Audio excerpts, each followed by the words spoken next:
Hey everybody, been a hot minute. So, if you're seeing this on YouTube, first off, hello. Second off, the recording of this stream is happening on the 19th of November.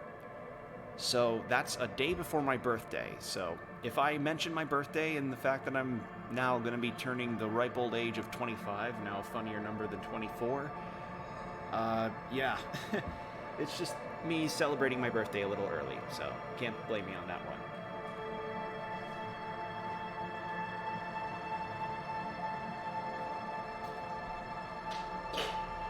Excuse that noise, that was just me charging my phone.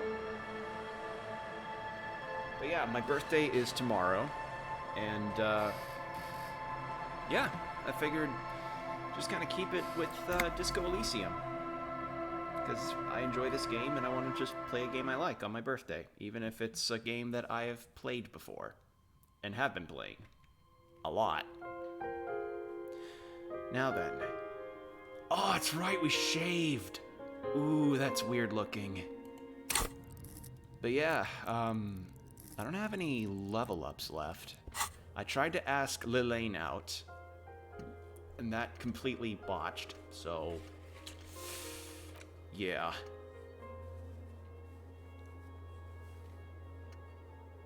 But, yeah, I'm turning 25, and so far, things feel good. Got myself a suit, which was a way easier process than I expected, but that might be because it was just easy for me, particularly.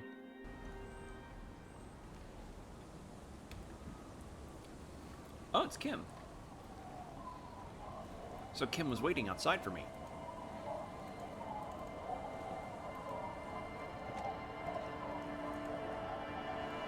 Yes? So, I shaved. Yes. I don't know what to say. Perhaps, What is it? You can tell me. I'm not really sure about this turn of events. I think the mutton chops might have been a better idea. They sort of seem to cover up some of the... Either way, good on you. You were saying? Wow, he doesn't like it. Kim, we need to talk about responsibility. I'm glad to hear it, Detective. I was wondering when we'd get to this very subject. Good, we're on the same page then. If you ask me, it's high time for you to set aside these frivolous side tasks and focus 100% of your energies on the case before us. No, I meant like la responsability. You know, that kind of gesture. The kind that gets assigned. Why are you pronouncing it like that gentleman from the Institute of Price Stabilité? You know what? Forget it. What specifically are you trying to assign responsibility for? For this whole situation. Now I understand. Next, I suppose you're going to tell me you need to form a committee to assign this responsibility? How did you know? Simple. Because moral intern types love to form committees. In any event, I am just a humble law official. Wow. I may work under the moral intern's umbrella, but I'm certainly not qualified to serve on any committee. You know who might be, though? That Mr. Villodron, the gentleman you met in the young man's apartment. Except he's not here anymore. If I were trying to get in touch with the coalition, I would start by seeking him out. But first, you might need to speak with his young companion. Now, was there anything else? Nope. Well then. Wasn't expecting to essentially get told that. So yeah, now I have la responsibility to ask about the Sunday friend. Alright, so the volition check was not needed. Or I tried the volition check, but I did not succeed. As to be expected, I mean, why the fuck would a cool fisherwoman want to hang out with a drunk cop who crashed his vehicle into the sea?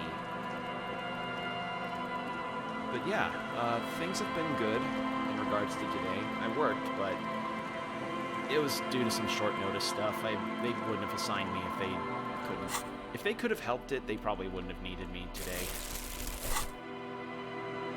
Really? I can't pick those up.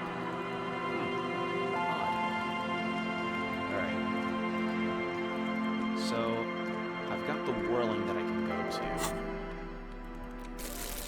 I have to wonder, can I increase increase my half-light by having my gun out? Or does it add as a modifier? Because I think that would be a good idea to intimidate the racist.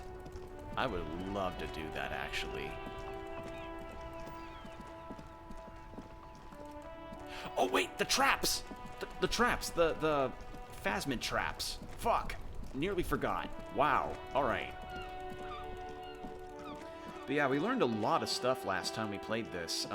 We learned that the woman that we spoke to at the beginning of the game was involved with the man that was hung.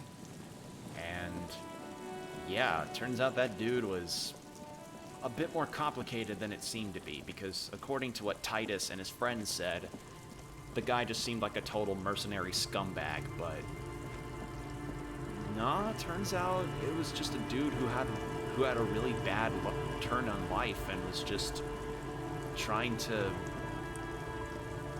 I don't know what he was trying. Point is, it was different than that, I guess, to some extent. A little bit, maybe.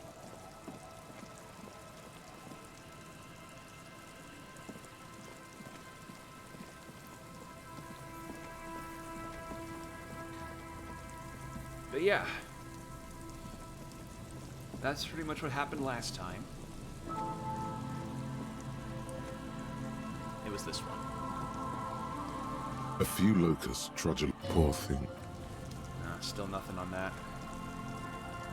Have to keep an eye on these traps for the phasmid.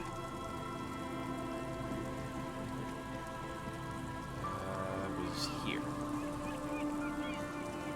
The trap is filled with poor thing. Still nothing.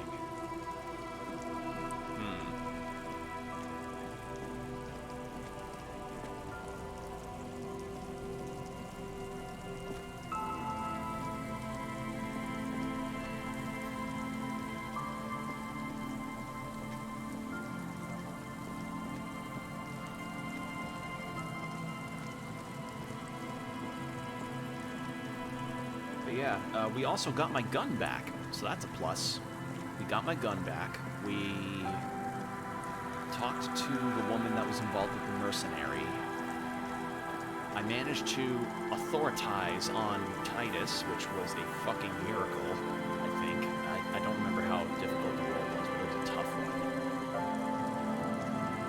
And... just dead and poor thing. Nothing. What else did I do? I got the pissed jacket, and... Oh, that's right, I'm still internalizing that and Wasteland of Reality. And apparently I also found out that there's a fridge, indeed, behind the bookstore, which annoys the shit out of me, because, man, I could have... So if I was just patient enough, I could have bonked it through, but I guess I just wasn't gonna happen. Cool then.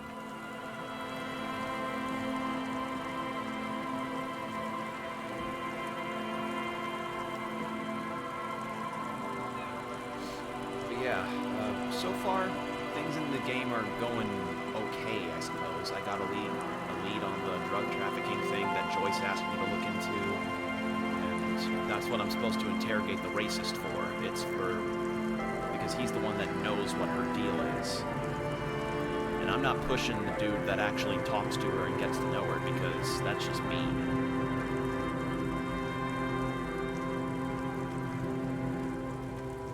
But yeah, that's pretty much all I remember, at least the major stuff.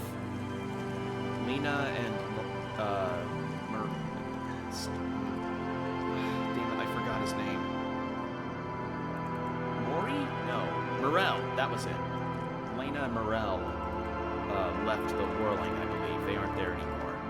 So, I can't talk to them, and I know their address, but I can't access that yet due to the world still having some cutoff points. Hey, wait! Where's Renee? Officer, care to play a game with the Lonely Old Man? Actually, never mind. Wouldn't be the same. Where's Renee? The prick is gone. I can barely believe it. But he's really gone. He is trying to retain his jolly facade, but the underlying sadness casts a deep shadow over his wrinkled face. He's dead? Hell, most likely. He was an absolute Kent. Ow! Wow, saying that with a jolly expression is like if you heard that coming out of Mr. Rogers' mouth. How did he die? His hungry little heart finally gave out. The dock workers found him in the guard booth this morning. Wasn't even supposed to be working for another week, but he just had to prove how tough he is. Rene was the kind of guy where he's like, I want to be, if I'm gonna die, I'm gonna die working. Guess he was about to head home, cause when the dock workers found him, he was wearing civilian clothes and not the Kuketu uniform I saw him in all the time. Sometimes I thought he was wearing it just to piss me off. Now the joke's on him, cause he's gonna be buried without it. Jesus Christ. Was he really that bad? I repeat, an absolute cunt. Even Wow. his old army buddies didn't want him around. He was like an old viper. The only people who could stand to be around him were Jenny and me. She saw something in him when we were just kids, and she never lost sight of it. And I thought if the most beautiful being in the world can love him, then there must be something worth holding on to. Did you love him? We've hated each other our entire lives. So much, in fact, that... He falls silent and looks up at you, eyes filling up with tears. Yes, I loved that angry prick. He didn't deserve it, but I did. You know what his last words to me were?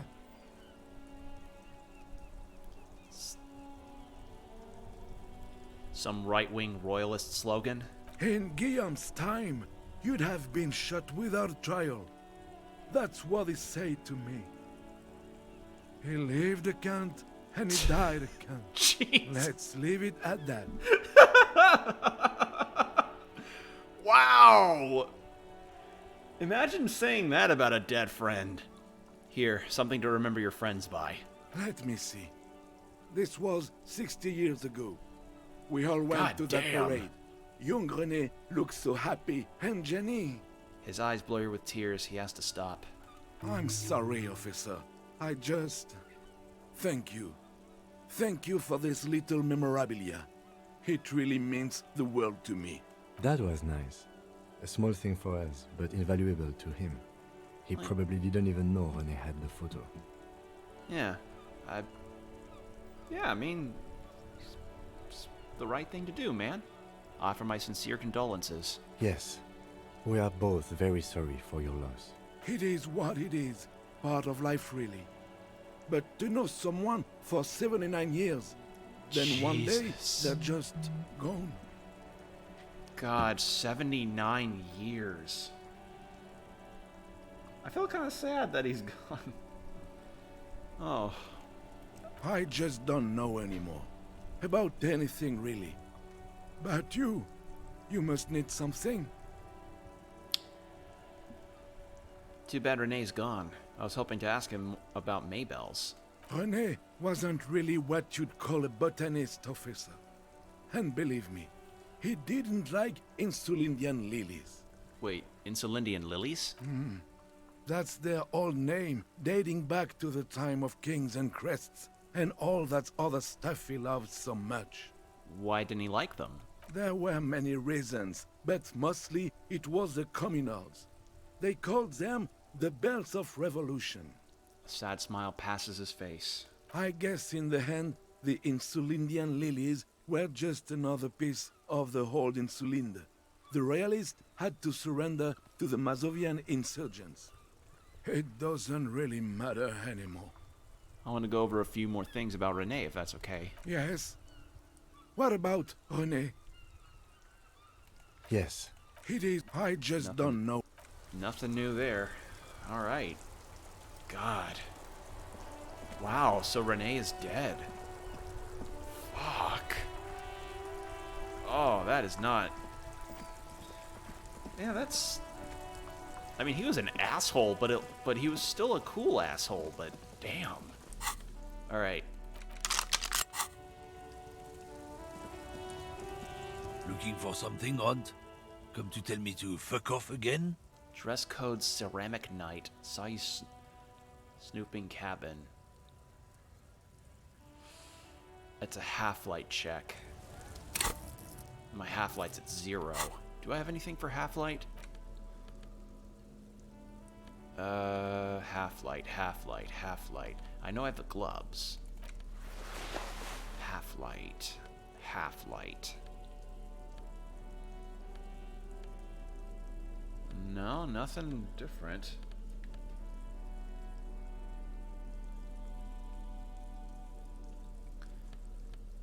Yeah, nothing different.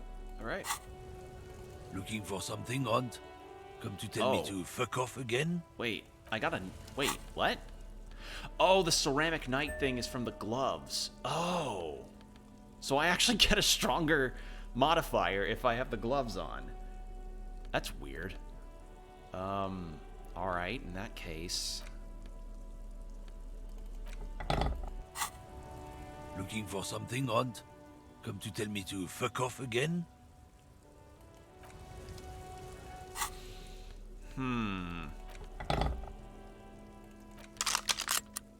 So the gun doesn't affect anything.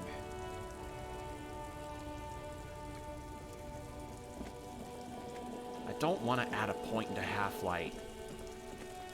I really don't. Like, I really don't want to, because Half-Light is just a stat that does not sound appealing to me.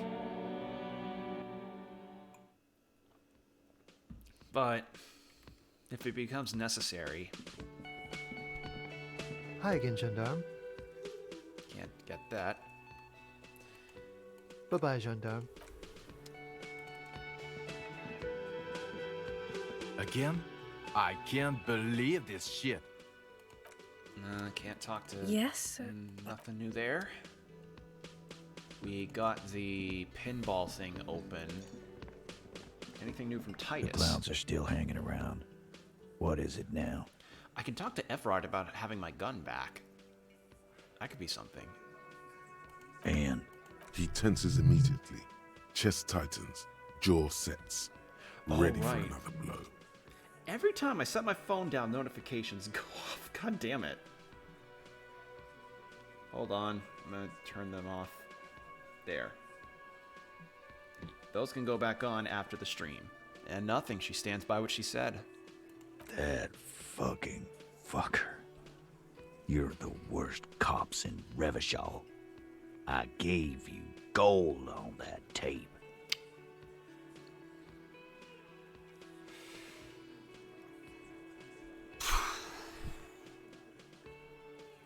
Gold? It was just locker room talk. It's not evidence. It was dark stuff, but it didn't prove anything, and it didn't change my mind. Yeah, it was bad. Honestly, I expected it to have more effect. She pretty much laughed it off, Titus. She did kind of laugh it off. She kind of scoffed it, said like, it was just him trying to be big man. Fucking fuckity fucker. And what did she say then? That it's fine. People are supposed to be like that. Sounds like he wanted it to change her mind about the hanged man. This is definitely personal. It didn't come as a surprise. It did not come as a surprise to her, and she definitely wasn't scared. Actually, I think it made her a little nostalgic. If anything, she seemed turned on by the whole door gunning thing.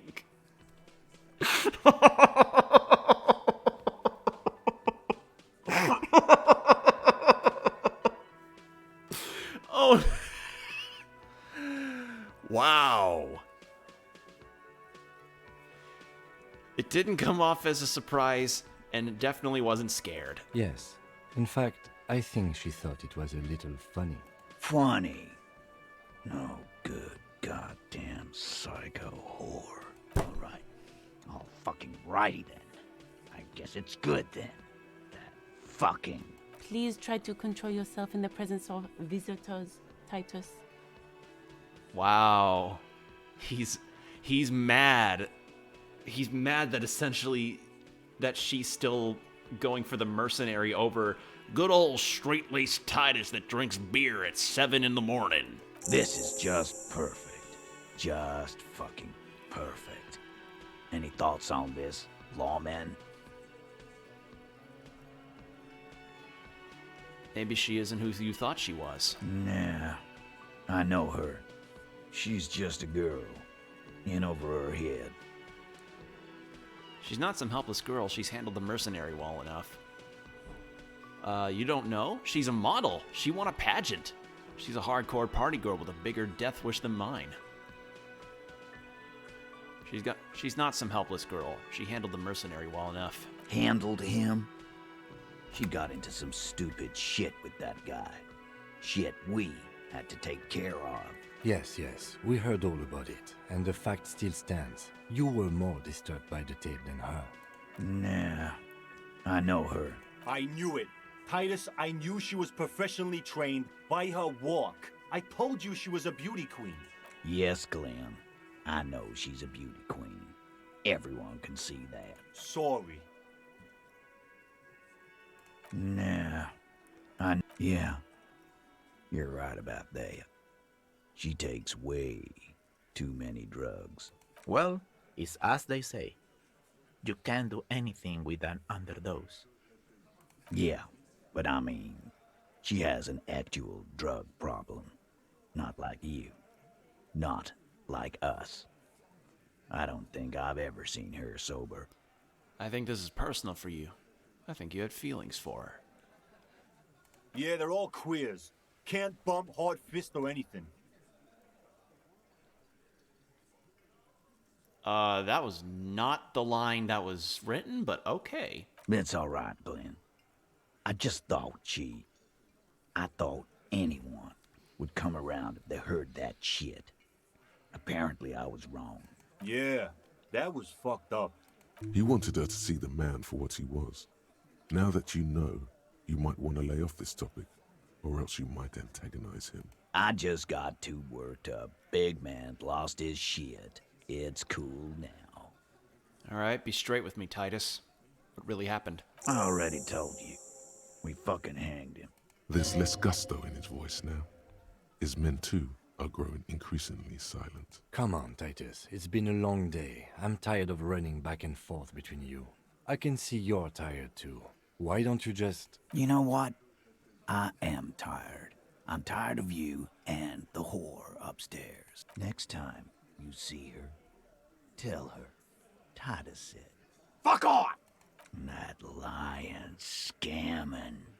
We're done. This is over. You understand?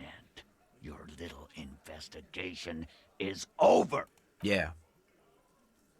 On the floor, beer drips out of the can into a small puddle. No one does anything about it. What is this quiet funeral shit? All we need is some beers in us. Bartender, 20 beers for the Dock Workers Union. Why do we make it 40, huh? Why do we make it 100 beers? You're not loud enough. 100 beers? Now we're talking. Hoppity hop over here, cafeteria manager. Convince Titus he's being manipulated. Oh, that's a... Wait. Being manipulated. Oh, yeah, because of the war that Everard wants to do. Oh, fuck! What are my rhetoric stuff? That's -1. Rhetoric plus. Logic. Visual calculus. Drama. Shivers. Vision. Aha! Rhetoric. Half-light. Logic. Encyclopedia. Logic. Conceptualization. Drama. Logic. Drama. Wow, I have a lot of things that increase drama. Get the whole story from Titus. It's you again. What is it? So I can... Well, how is it with the shirt on? Much better.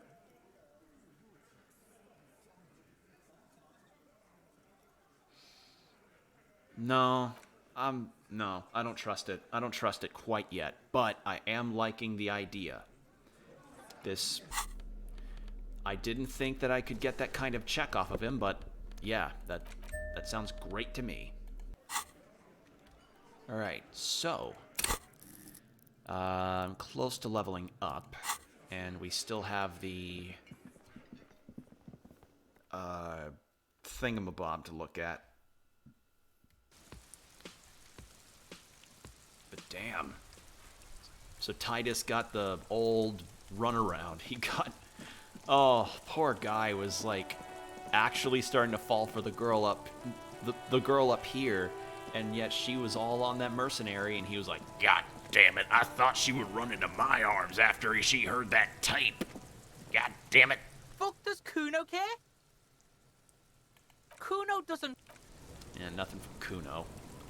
Yeah, nothing new, I think. I mean, I can check what checks I can make. Warded door. Oh, that's right, I boosted my pain threshold.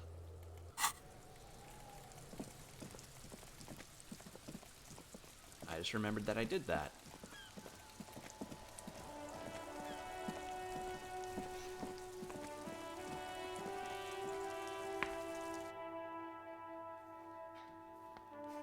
Alright. Now then, was there anything else that I had a major interaction with? It was these. I had the alphabet thing. I had the pen and the Fallenrider. Nothing else, really, as far as I know. Hello again, esteemed Farewell, book peddler. Cowboy Bebop's live action came out today. Some A things heavy stayed the door same, with but a they missing changed a lot handle as well. stands before you, covered I in heard- dozens, if not hundreds, of little oddly shaped trinkets and... No sane person would ever put their head into such machine. Oh, for hairdressing, right. A heavy door with a Well, missing handle stands before I you, had been hearing covered things, in dozens, Combo, about if not the, hundreds, of little oddly shaped trinkets and charms. It appears to be locked. I had heard a bit about the Cowboy Bebop show. I heard some mixed things about it.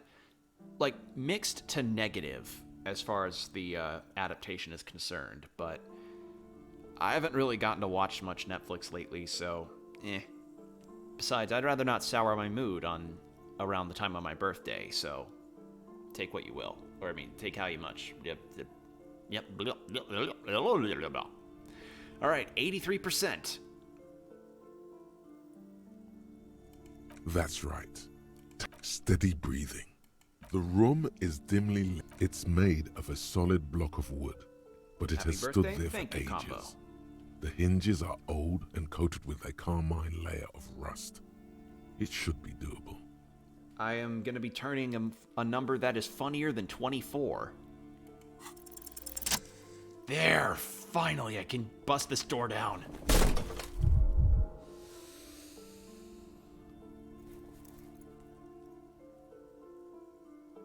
You smash into the wood and see a small crack appear on the doorframe. It's going to take one more try to break through to the other side. But you've done it. You're not thinking of trying again, are you? Fuck the system! Disrespect your surroundings!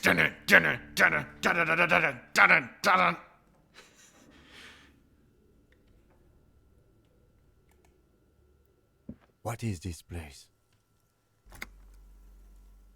Looks like a gym. Yes, but no one's been here in ages. He draws a stripe on the dusty floor with his foot. I doubt the electricity still works. Good thing we have a flashlight on us. Don't forget to take it out of your bag before we move on.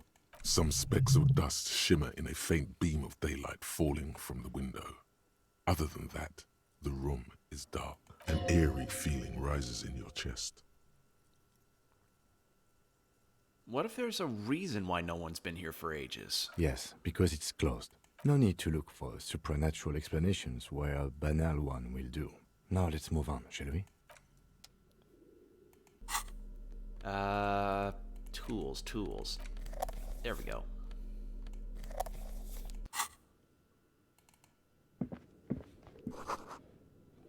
Sand is dripping from a punching bag.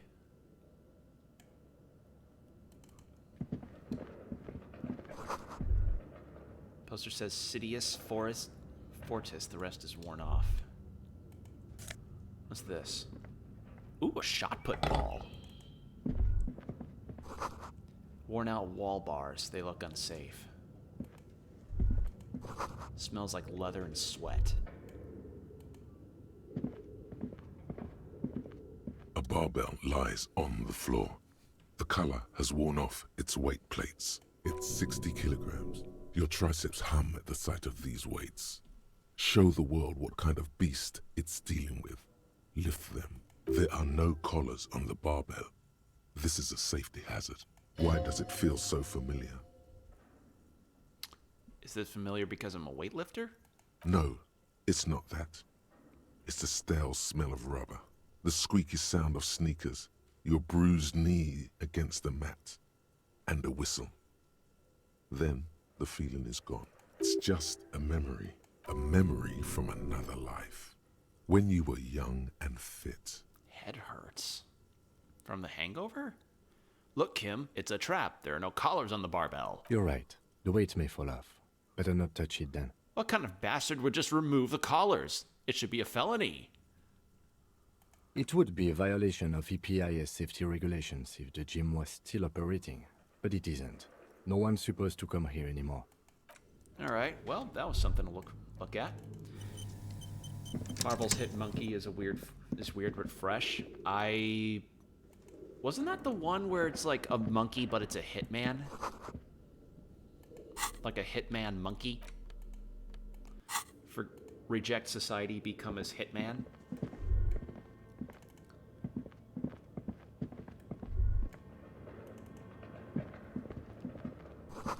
A large demijohn full of strange liquid. Wild animals stare at you in the dark, stuffed and mounted.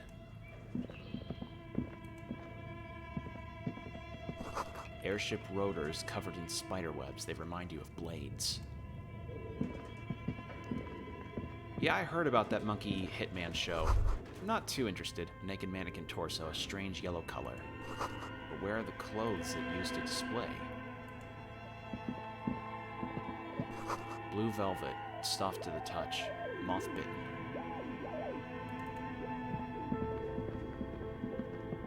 Your flashlight slides over an old green chalkboard covered hello. in scribbles, sketches, and schemes like some ancient cave mural. Some of the writing has faded with age, but you can still make out sections here and there. Photos and drawings have been pinned to the board. Inspect the photos. The photo collage depicts barren, icy landscapes wrapped in perpetual night. You see permafrost and glacial landforms, dead trees grown in under the snow. Entire oceans have been frozen from shore to shore. There are pictures of settlements on dried up riverbeds, abandoned in a storm. Animal corpses in the dark, carcasses and bones. You see primitive oil rigs built into glaciers, boreal dvorg, yurts under the snow, great mammoth-like beasts of burden. A pinned postcard reads, "The heat death scenario. A desperate fight for geothermal energy engulfs the world as Wirral becomes untethered from its sun, drifting through the universe." Inspect the drawings. These lithe, pointy-eared creatures appear to be different types of welkins. You make out autumnal candle welkins casting wax-based Welkins? magic. Translucent welkins with organs shining under their skin. And even ether welkins hailing from the vast emptiness of sidereal space. Who are all those creatures? Fantasies of a tortured, feverish mind? One of the welkins, towering among the rest, appears to be different, however. Examine the welkin. This is important. It's Vara Hamira, a high welkin, his face white and scarred like cracked marble. This is clearly a welkin supremacist. The note says, all non-welkin races will be purged. Jesus. The Haldor, the Twarg, the humans, and even headless men, all of them, purged. Imagine a world filled only with welkin. Green welkin, red welkin, and the high welkin to rule them all. An inordinate amount of time has gone into drawing these little walking creatures. Why would anyone spend so much time on this? Who are these creatures? Who drew them? Are they real? I have so many questions. This looks like concept art for a project. It's not really real. Concept art for a video game. Oh my god, if this is a concept art for like another game that this studio will make, I will fucking adore that. It'd be like the equivalent of the Arkham City Easter egg in Arkham Asylum. Why would anyone spend so much time on this? Some people really like building a world, I think. Even if it's just for a game. Wink, nudge, nudge. One of them is a Welkin supremacist. Mm-hmm. Political commentary. That one has a great beard, too. Well, this has been educational. Let's move on from the Welkins. Just look at those details. So much effort. And for what? All gone.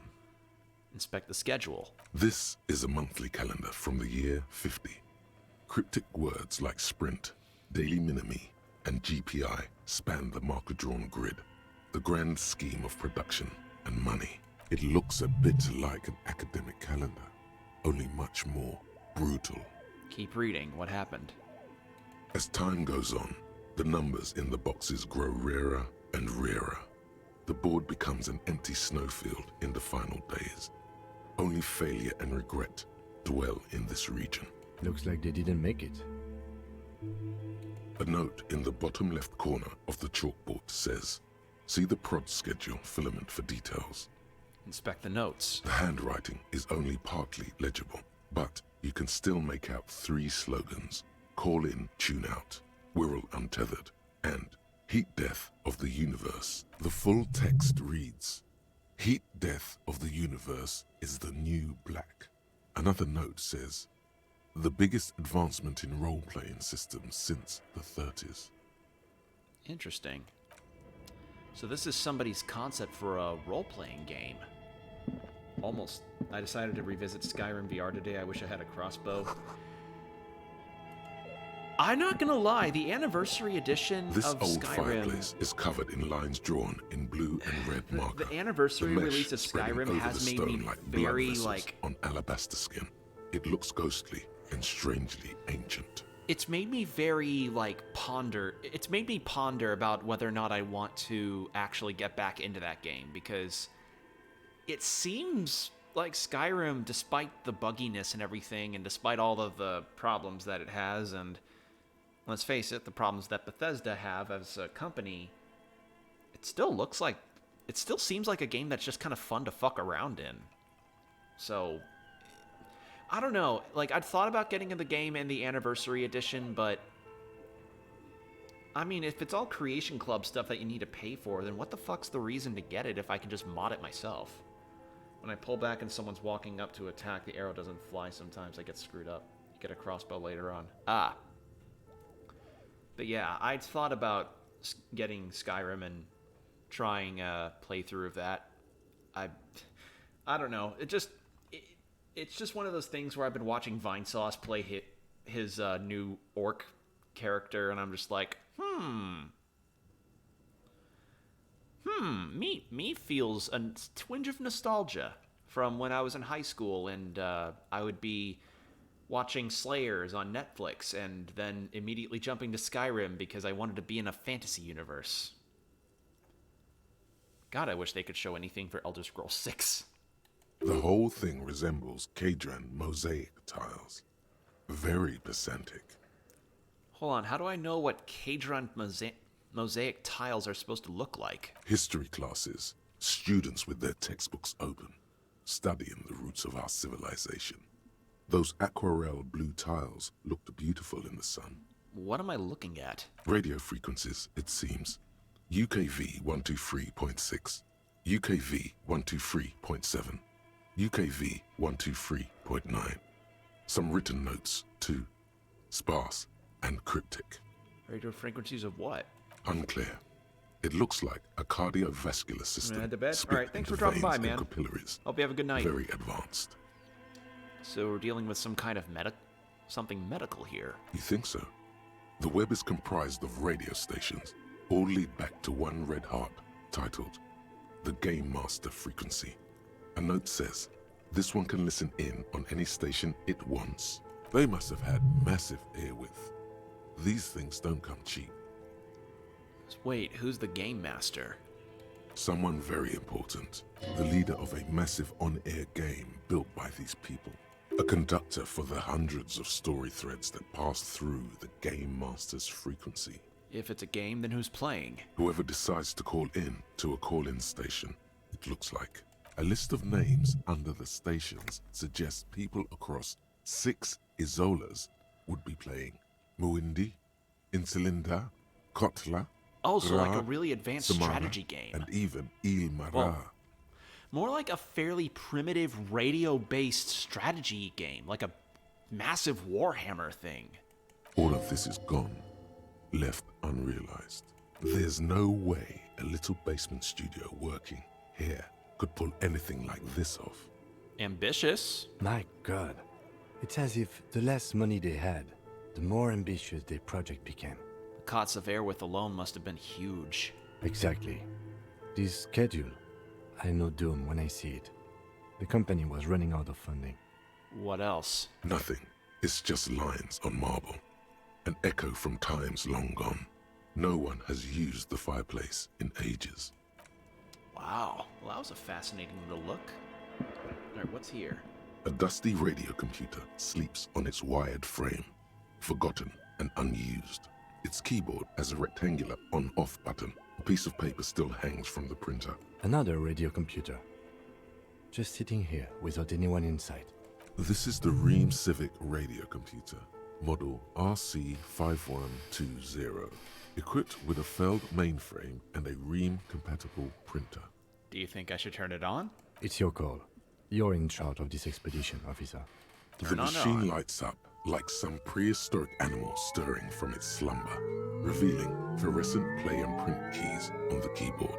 The hatch on the machine's central compartment is wide open. Look inside. It's empty, like a beehive without its brood. Some cables have been left dangling, disconnected. This is where the memory should go. Plus, press play. Nothing happens. Something's missing. There's no tape in the player. Press print. Nothing happens. Something's missing. Okay. So I need to find a tape of some kind. Yes, Kim?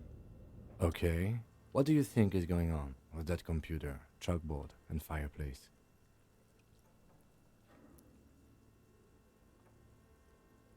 It's obvious this was what remains of Suna's radio game studio, Fortress Accident. Yes, I got that. What I meant was, what were they trying to achieve with this damn game? What were their ambitions? Because this here looks rather advanced. He has respect and curiosity for this failed endeavor. This is way Kim Kitsuraki guest stars in Matt McMuscle's Wahapa.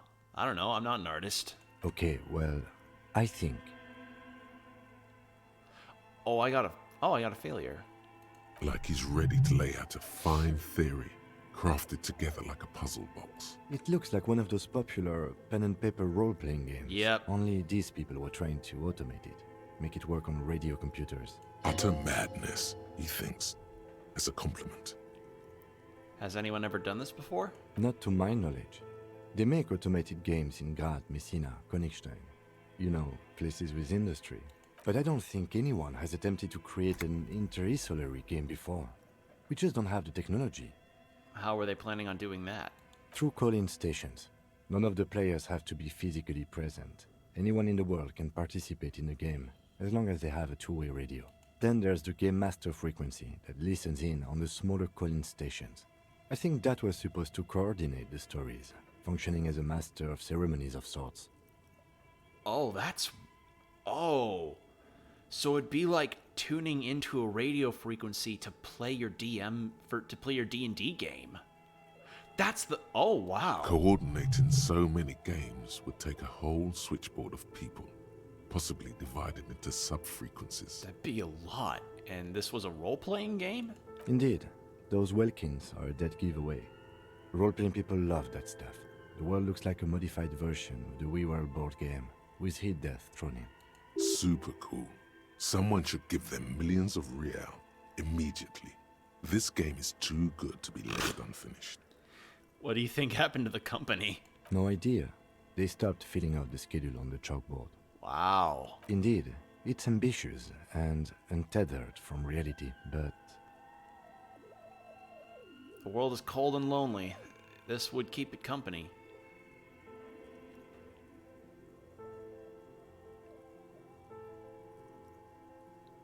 Let's finish it. Do we have any money? Let's give them more money and... It's too late for that, I'm afraid. Okay, let's keep moving. Damn, though. So they were planning on having a radio-based inter-Eastland kind of system. Jeez.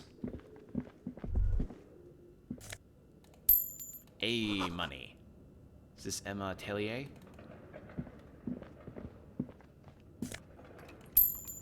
Unreal 55. What's in here? Product schedule, filament memory. Skis with slipstream printed on the laminated top layer. Steel rotor blades bearing slipstream logo. Did I just gain the filament that goes into the computer? Tiles on the cube are like a smooth draw. The filament slip. The speaker comes to life. Static seeps through the machine's planar magnetic driver. An old lady greets you. Her voice sounds 100 years old. Good morning. Fortress accident en rue de Saint-Ghislaine. This is East Insulindian Repeater Station 1. Please repeat. Is this the production schedule? Good, thank you. Please repeat. Is this the production schedule? Let's try the password for the production schedule. Good. Please repeat the password. Afterlife, death. Good. I've unlocked the production schedule. After ending the call, please press print to access the filament. Really? She just used the same password? Wow. Maybe those radio computer guys aren't that paranoid after all. What? Oh. Fortress accident. Is there anything else I can do for you today? That's all for now. Thank you, and goodbye. Tiles on the cube are still smoldering, casting the framework in a soft glow. Fluorescent play and print keys shine on the keyboard. Press print. With a quiet determination, the printer starts printing, a piece of paper unfolding like a handheld fan. A black crisscross of letters covers its surface. Read the printout. It's a project report written by the lead producer, Andrew Andy Schott, about Whirl Untethered, a radio game developed by Studio Fortress Accident. The first few pages give an overview of the capital and workforce, while the rest of it seems to be a production schedule. Read about the workforce. Who worked there? How long? Fortress Accident employed 18 people, the bulk of the team composed of writers and concept artists. There were also radio programmers, sound engineers, a CEO, 2 marketing experts, and a single overburdened producer who developed a habit of popping Pyrrolidon in the basement to escape his obligations. Yeah. Skim through the production schedule, whatever it is. The production schedule depicts their glorious descent into bankruptcy. Right. What happened? It was impossible not to fail. The project was too large, and no amount of money could satiate the ever-expanding ambitions of the development team. Ah, so kind of like that one MMORPG that was just like, yeah, we're gonna let the players be everything. Nope. They tried to make a 4 million real game with 400,000 in their bank account. Neither number is much to snuff at. They thought they could bridge the gap with pure willpower and imagination. No. They couldn't. Oh, so they were done by their own ambition. No. Even then, success remained within an ever-narrowing margin of possibility that, despite everything, never entirely disappeared. That is, until they discovered the Valley of the Heads. The what? At the 11th hour, the lead designer, Jimsk-born Suliswaf Jalisa decided that what Wirral Untethered needed was a secret mystical location at the extreme edge of the map. This place was to be the Valley of the Heads, where the heads of all the headless constructs could be found. The player would have been able to choose a head for their headless party member, and each head would have been voiced on air by a professional actor. This is some insane shit. Who were these people? The world had never seen their kind before, and might never again. So they were deciding, like, hey... Oh, so this is essentially like having your pre-made characters for something like Baldur's Gate. Yeah. It's kind of like having your pre-party, your own party members from Baldur's Gate 3. How many heads were there? So many. The last count, there were approximately 10,000 heads for 10,000 headless men, all of which could be endlessly recombined. How many combinations could you make out of that? Do you really want to know? There seems to be a calculation here, but it may take a while. Yeah, how bad could it be? Jesus Christ! Whoa! I feel like I'm looking at the pi calculations here. Jesus!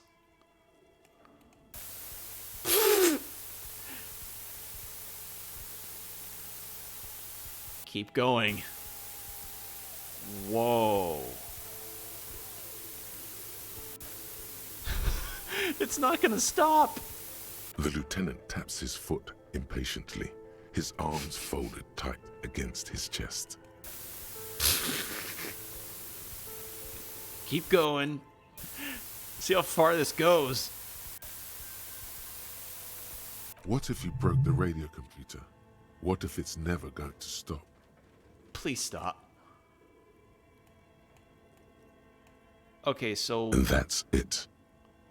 Okay, so that's what did them in? Well, yeah, that, and the catastrophic data loss. This must be the anomaly Suna mentioned in the church log. On the nature of the data loss, there's ominously little information in the production log. Wow! It comes at the very end, where things get fuzzy and dark, where tables and numbers seem to vanish into an eerie nothingness, before the Igaunian investors pulled the plug. So essentially what happened here was that they attempted to gamify, like radio gamify a role-playing game, a tabletop pen and paper role-playing game. And considering the limited technology they have, yeah, this probably was the most expected result you could gain. What is clear is that one day an unidentified numeric anomaly occurred on the East Insulindian Lintel front, just as the Wirral Untethered project was being compiled that day. And the anomaly caused all the data to get lost in the air? When the project was returned, it was completely blank. The team spent weeks on the phone with Lintel, the service provider, but despite their diagnostics, they could never produce a satisfactory explanation or pay for the loss. They lost the whole fucking game and they wouldn't even pay for it. Always read the terms of service. Good to know. Wasn't there a copy of the game, a backup? But the backup got deleted. Mysteriously enough, it seems that the off-site copy happened to be on-site when the catastrophic data loss occurred. It was the lead programmer's responsibility to oversee weekly maintenance of the off-site copy Suna. and, well, keep it off-site. An explanatory note from the lead programmer has been attached. What does it say? S. Lukanen Kilda, the lead programmer of Fortress Accident. The off-site copy was on-site because there was no off-site anymore. Not for me, not after 8 months of crunch. Jesus. I didn't have a home anymore, so I started keeping it in the basement in the ice bear refrigerator near where I went to sleep. It was perfectly safe there. The temperature conditions were optimal. It's not very convincing, is it? Her former colleagues would agree with you. She's right, actually. Nothing wrong with keeping this type of filament memory in a fridge. Is there anything else from this lead programmer? The production schedule ends with a few random notes that seem to be added sometime later. God damn. Read about capital. I want to know about the money. In its short time of existence, Fortress Accident, SCA, managed to burn through truly insane amounts of money. The first tranche of seed financing brought in 150,000 Ria, but then came the delays. Eventually, the damage reached 400,000 Ria, with only half of the game finished. Where did they get all this money? Let's just say it was a real adventure for their Igaunian investor. Read the notes at the end. 4 months later, by an unknown author. I am the only one left, and it's gotten rather damp here. A few other businesses have gone under, too. Slipstream switched to making skis, and the hairdressers just left, cursing Martinez. They're right, though. Something's seriously wrong with this place. Martinez, all of it. Still haven't got an answer from Lintel about what happened. All I could get were the physical coordinates of the error on the East Insulindian front on that day. Since the computation happened on air, I reckoned it had to coincide with an actually existing location. I have compared the coordinates to a map of Revachol West. Turns out it's only 800 meters from here. The address is Saint-Brun 1147. I am going there to look this thing in the eye. Saint-Brun 1147? That's what the street sign next to the church said. Tear off the printout and throw Tiles it. of the cube are still smoldering, casting the framework in a That was soft a lot glow. to absorb. Fluorescent play and print keys shine on the keyboard. The filament slides out of its glowing nest. Wow. So they were trying to build a role-playing game with radio computers. Damn. All right.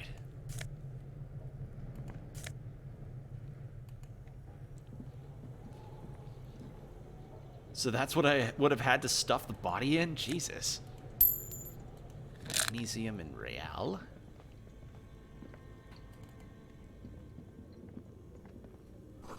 The wall collapsed. It's inaccessible now. A thick layer of coal dust covers the furnace, coloring it pitch black. Looks like this furnace has a face, and it's a face of agony. Look inside the furnace. It's dark and grimy here. In the darkness you can hear chatter. It's coming from above. A voice, or several voices, talking to each other. Near the smoke chamber, upstairs, the echo is so prominent, it's impossible to discern what the voices are saying, or what's producing them. What are you doing? Not sure, Kim, but I think I can hear someone talking upstairs. Wait, really? We should investigate, see if someone's upstairs. Kim, what is this thing? Is it a furnace? Looks like it. Looks like an old central furnace used to heat the building. It's connected to the chimney. Oh. So it's just something that would be the central heating system throughout the entire building. No one has used it in ages. No signs of any recent fire. Only dead rats. Smear your hands with coal. A lush layer of coal now covers your skin, sinking into the wrinkles. Your hands look ancient. You feel the spirit of Ramut Karzai, ancient hero of Grad, pulsing through you. All that's left is to cover your face in war paint. Hadramut Karzai, smear your cheeks with black coal. 3 dangerous stripes appear onto your cheeks, telling stories of your wild soul. What are you doing? I am the reincarnation of an ancient Ilmaran warrior. Nothing. Sorry, that was stupid. Yes, it was. Kick it with your foot. A hollow ring echoes through the furnace. Ow. Your toe hurts. Well, that wasn't smart of me. And I have no healing.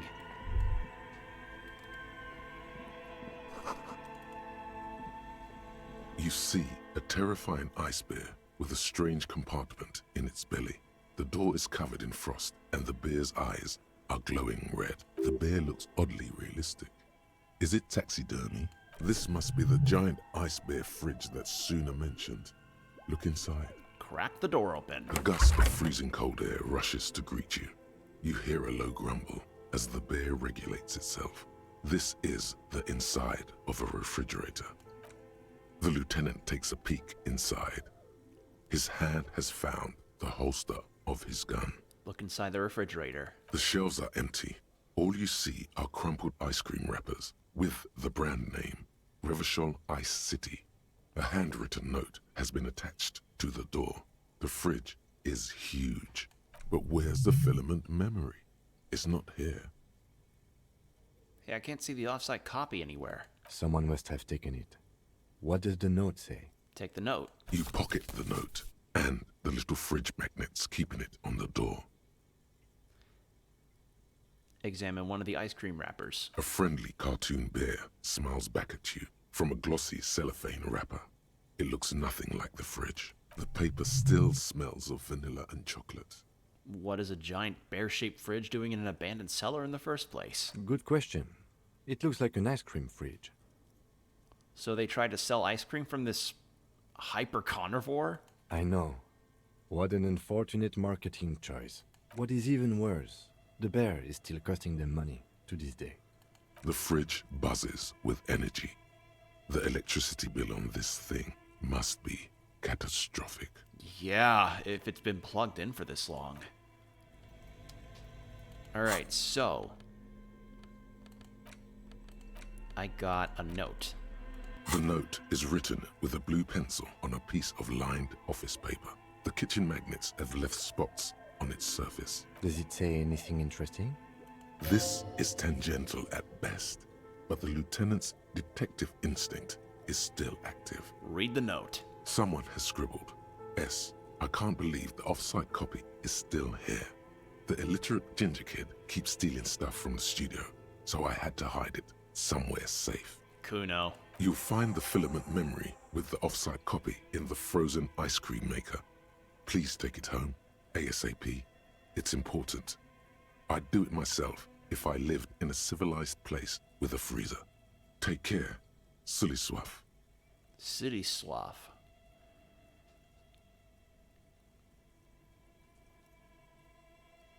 Someone has moved the filament, but who? Sulislav. Wasn't he one of Miss Lukanen's Kilda's co-workers? I remember coming across this name when we were reading her personal log. Remind me again, what's a filament memory? It belongs inside a radio computer, storing its memory. It's like a tape. You listen to disco tapes, right? It's like one of your disco tapes, only for a computer. It's like the production schedule you found. Only this one's an off-site copy.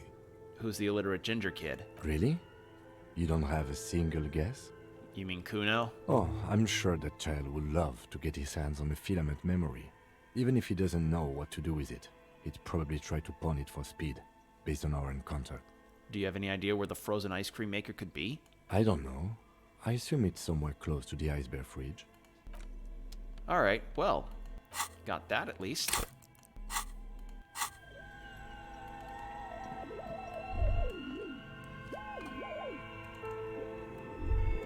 Alright, what's this one? The flashlight casts a strange shadow. There's a hidden doorway here. Hey, thank you, perception. 2 rusty rifles are hidden above the piping. They look inoperable. Someone has stuck some busted guns beneath the ceiling. A few bricks have fallen off, revealing a compartment behind the wall. It's too dark to see in. Where are we? Seems like an old bunker from the revolutionary period.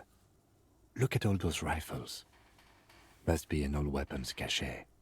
There's a hole in the wall. There is, yes. And there also appears to be something inside the hole. Interesting. Do you want to take a look? Yes. Your hand reaches deep into darkness and spiderwebs. Rummaging around, you find rusty rifles hidden away. Rifles, Kim! Are these any good? Inspect the rifles. Most of them are rusty and inoperable, like the rest. But one catches your eye. A bolt-action model with a fine wood stock, in better cosmetic order than the others. Take it. You're a police officer. Police officers carry guns. This one looks nice. That's a rare sight. Seems to no longer be functional, but still a beautiful thing in its own way. What does this mean, a rifle here? It means there are firearms, albeit inoperable, still lying around in Martinez. It's an interesting coincidence, I would say. Might come in useful in the future. He likes this find. Okay. What did I get? Okay, so this is not something I can equip. Antique Belle Magrave rifle. Well, that was a good find.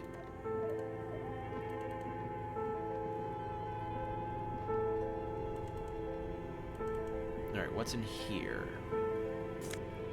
L'Oreal, Nose Fed.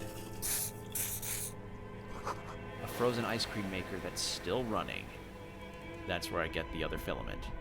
2 cables are plugged into the breaker box. The red one leads to the ice bear fridge, and the black one to the ice cream maker nearby. Unplug the black cable. Something close to you dies with a soft electric purr. Why did you do that?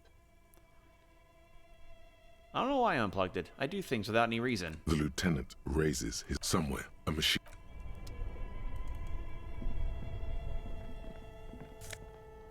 Insane mesh tank top. Intercom wires running into the breaker box. This orange machine is buzzing like an old submarine. It has a hand-cranked ice cream churner on top and an electric freezer that appears to be frozen shut. Turn the crank. Turning the crank feels oddly satisfying, like stirring your childhood dreams. In the distance, you hear water dripping. It's all gone now. You'll never become a poet or an entrepreneur. Thank you, Inland Empire. You slip your fingers under the frozen lid, but the ice is too cold for you to get a good grip. A pry bar would come in handy here. Didn't Sona give you a perfect tool for this kind of... Equip the multi-tool by going to the... Yep. Equip the multi-tool. And there's my new shirt.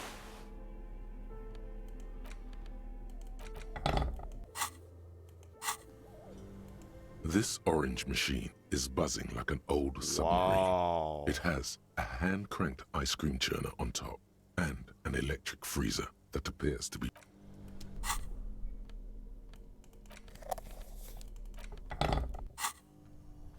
This orange machine is buzzing like an old submarine. It has a hand-cranked ice cream churner. It's equipped, but... This orange machine... Wait a minute. Wait a minute. 2 cables up something close... Very smart. Opening the lid should be much easier after the ice cream maker has defrosted. An electric sizzle. There we go. This orange machine is dead still. It Oh my has a God. hand-cranked ice cream churner and an electric freezer. The ice around it slowly melting.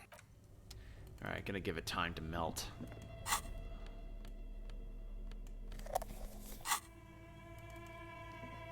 Well, I've unplugged the fridge now. The bear's eyes are dead and empty. Ice inside the fridge slowly melting. The power has been cut off. Yeah, good. Now I've stopped the thing from stealing their electricity.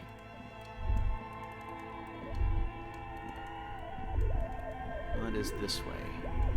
Some real. And a cellar window. People's feet shuffling by the street. This orange machine is dead still. It has a hand-cranked ice cream churner and... Physical instrument, right? Let's get some boosts to this, shall we? Electrochemistry, esprit de corps.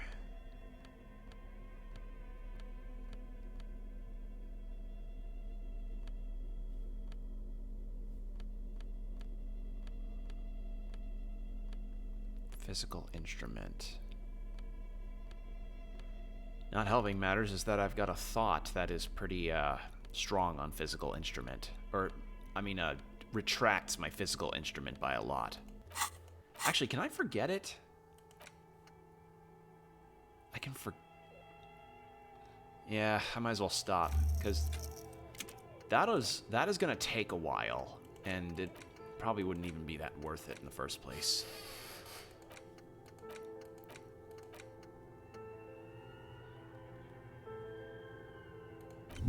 Let's go with Wanty Donty Dong Center.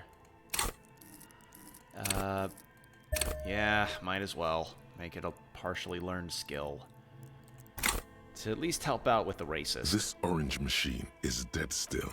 It has ice groans and howls. There we go. Under the Much strain better. Of your giant Gewaltsund multi-tool until the lid cracks open. Darkness lies inside, but you can faintly make out an object, intricate and foreign, left there for a sub-zero beauty sleep, a filament memory with the words "off-site copy" written on its side. Take the filament memory. You gently lift the cube from its frosty bedding, careful not to damage it. We should take it back to Miss Lucan and killed as soon as possible.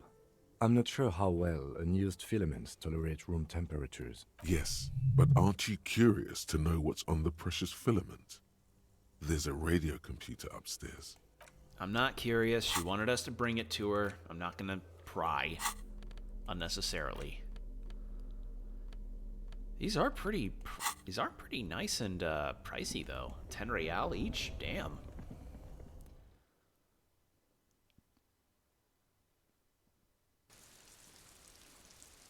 All right, where did this take me? Oh! So that was a shortcut. Ah. Oh, I could have dragged the body in there and taken... Motherfucker. Alright, well, now I know. And now that I have a better half-light, maybe I can at least attempt the check this time. Bent metal, broken glass. Your path lies strewn with the broken forms of everyday objects. You are the destroyer, the bane of inanimate matter. No, gaze upon me, stuff, and despair. No, I'm just a disempowered individual trying to make my disempowerment out on take my disempowerment out on everyday objects. Yeah, I rip shit apart. Look, there's a discarded milk carton on the floor. Why don't you destroy that, too? No, I actually feel sorry for the thing I've destroyed. For the things I've destroyed. I'm sorry, milk carton. You're right. That's definitely not the behavior of a destroyer at all. That's just severe anger management problems and a disregard for property rights. Hey, I mean, it got me into the door. Alright. Looking for something, Aunt? Come to tell me to fuck off again?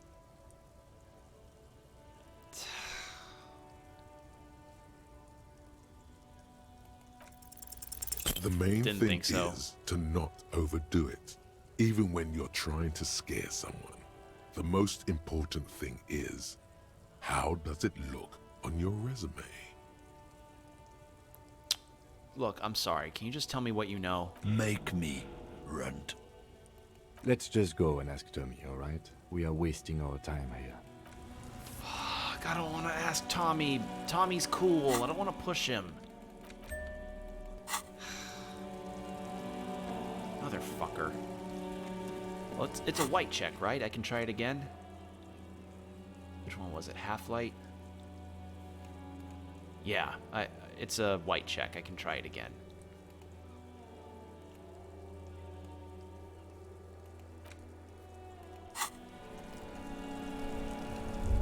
Alright, well, let's go to Suna, give her the radio filament. And we can also check on the thingamabobs.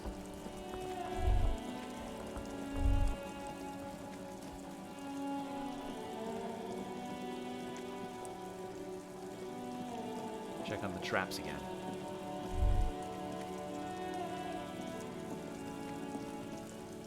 The trap is full of poor thing. Man, I do not know what the deal is going to be on trying to get the phasmid. Any kind of picture or anything. It's going to be a rough go about that. But soon enough, I will have enough real for another night at the Whirling, so... Our tenant, the policeman. I hope the wave... I was gonna see if I could give her a key back, but I guess not.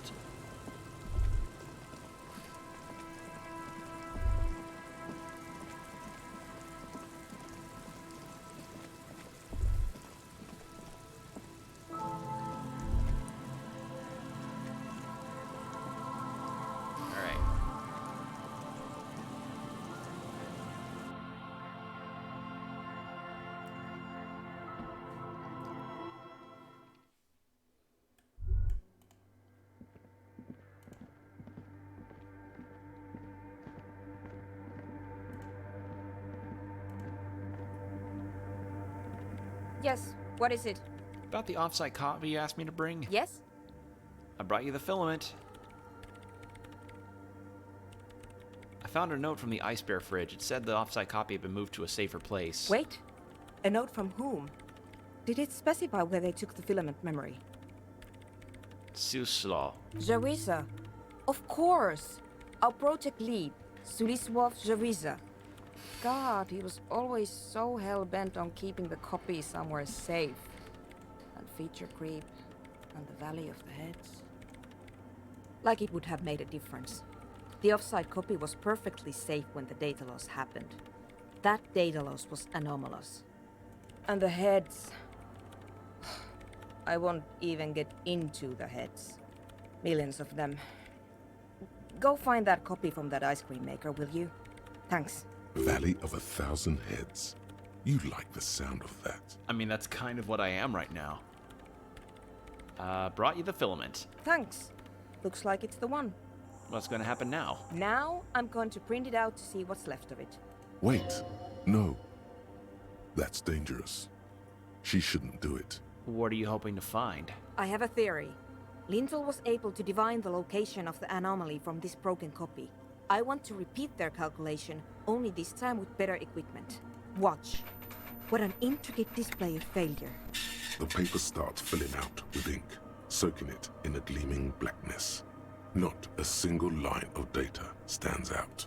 This is wrong. Machines shouldn't behave like that. Something's very wrong with that filament memory. Sorna doesn't reply, her hands running over the printout. She's looking for something. For her morning star. Eyes scouring the millimeters. Here. I found it. Where? Hold on. Can I do anything? Shh. Just give me a second. I'm almost... She clocks up her typing speed. I've never witnessed a programmer work before. Done. I've got it. I found the location of the anomaly. You did it? You found the coordinates? I found the coordinates. She's beaming. You can feel it in your heart. Great job. Oh my god, congratulations. Thank you. So where is it? Where's your 2mm hole in the world? There. In the swallow. Think you can help me again? Sure. I need you to go move those water bolts for me. I need to double-check my calculations. You like moving things around. Moving things around is calming. Just walk over to the circle and follow my instructions. Move the third bolt 2 centimeters to the left, and the fourth bolt 5 centimeters to the right. This should do the trick. Thanks. Sure thing. I still find it really funny that she actually doesn't mind the crab man with his presence. It just makes me laugh a little bit. So I had a visual calculus for the Samaran butter, which sadly is no longer possible. Okay, so I can't get that unless I put a point into visual calculus.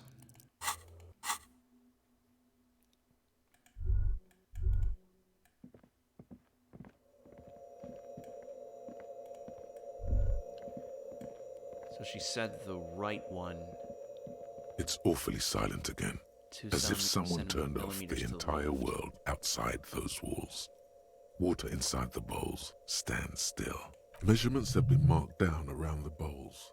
Each chalk-drawn line representing a centimeter on the floor. Centimeter, not millimeter. Oh boy, this is going to be good. Move the third bowl from the left 2 centimeters away. It moves like a ghost without creating a single trace of sound. Move the fourth bowl from the left 5 centimeters to the right. Some water spills out of the bowl, wetting the floor. The lead programmer sends you an encouraging thumbs up from across the hall. Time to run back, or maybe walk. This is a sacred place after all. Yes? Wow, Physical Instrument is even intimidated by this place. Like, even Physical Instrument is like, yeah, let's walk. Yes, what is it? I've moved the water bowls to the right positions, just like you asked. What's next? Great. Everything should be aligned now. Miss Know-It-All is hesitating. What's wrong? Yeah, nothing. Now the only thing left to do is to unmute the headphones. If we got the location right, we should then be able to hear whatever sound this anomaly makes. Wait, why did you have your headphones on mute in the first place? Honestly, I'm a little scared. Isn't it just gonna be silence and nothing else? I don't know. That's what I'm scared of. I don't know. It could be anything. I mean, what sound does the nothing make? How can you even listen to something that doesn't exist? She turns to face you, the mainframe throwing shadows on her chin. What if silence is only what surrounds it, but the swallow itself is... What? I don't know. I'm just scared. Maybe it's going to be something terrifying. Maybe it's going to tear the world apart. Kind of like the Pale.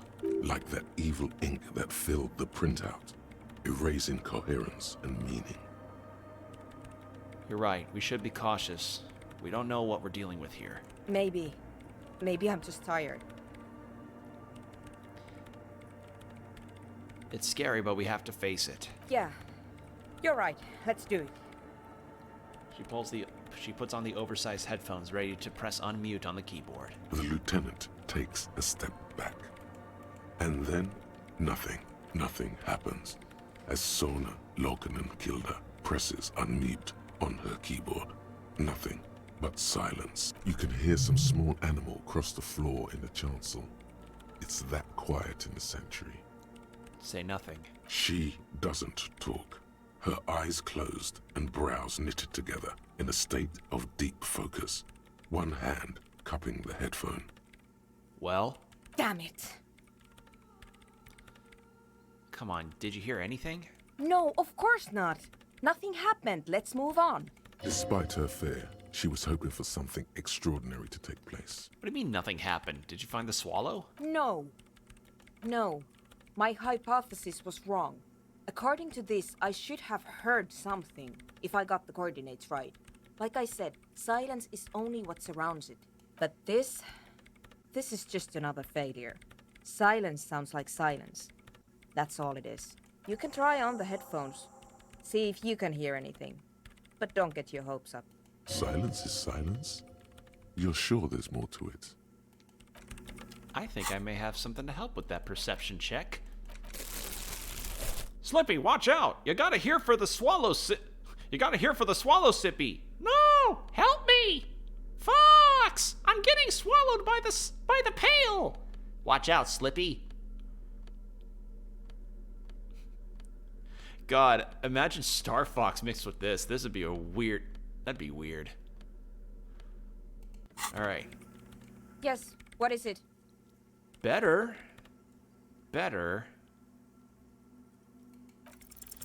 Everything disappears. Yes! You are draped in silence like a drowning yeah. man staring into his puny little headspace. And then the pressure changes. What does it mean? It feels like flying on an aerostatic, or when your ears pop, or like a subtle difference in the atmosphere, a weather change hanging in the air.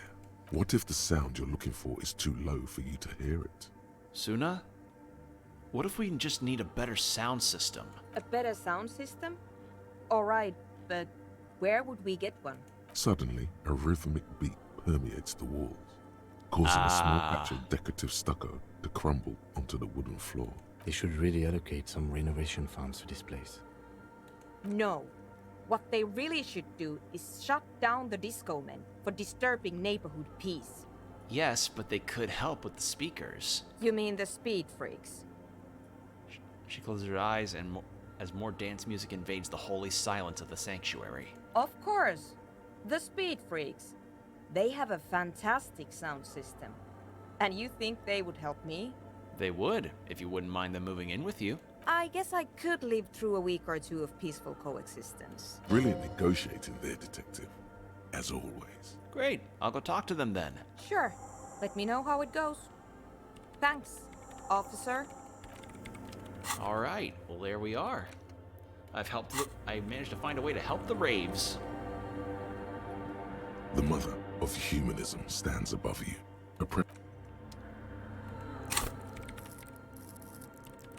Visual calculus, huh? Do I have anything else to help me with that?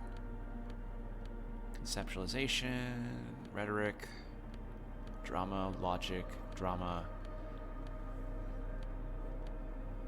No, that's no. Encyclopedia.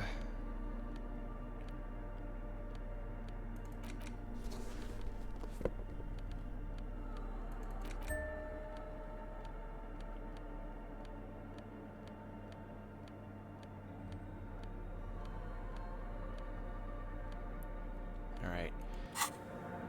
The mother of humanism stands above Okay, you. still nothing there. Fair enough. But yeah, we did it. We got the check there, and now we can help the ravers. Excuse the cracking.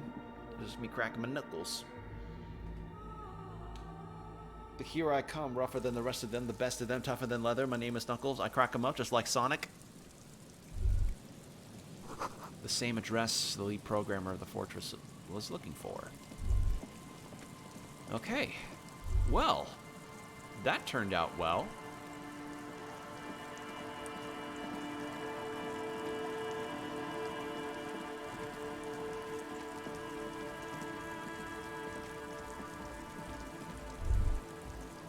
Something with the rock there.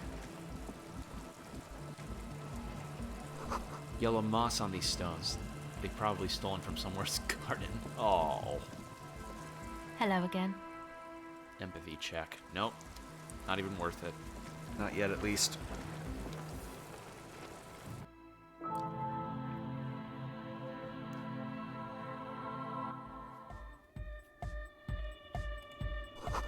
Capri Leong. Engine starting fluid. Hi again. So, how are things going? Yes? What's the deal? Good news, I managed to convince Suna. She's okay with you guys moving in, but on one condition. She needs your speakers for her project. We are grateful, Copman. You're an augury of a new era of Nordic dance music. You're going to have to share space for a couple weeks until she gets her research finished. That's fine. We can manage. And you're still sure about keeping our little side business, right? Oh, you mean the illegal drug lab? There will be no shady shenanigans in the church, only love and anodic dance music. Fine. We can make do. It's going to take us a bit to move our stuff inside. A couple Only of hours, love maybe. and Come check anodic back later. dance music! Let's get moving. Only anodic dance music and love, friends!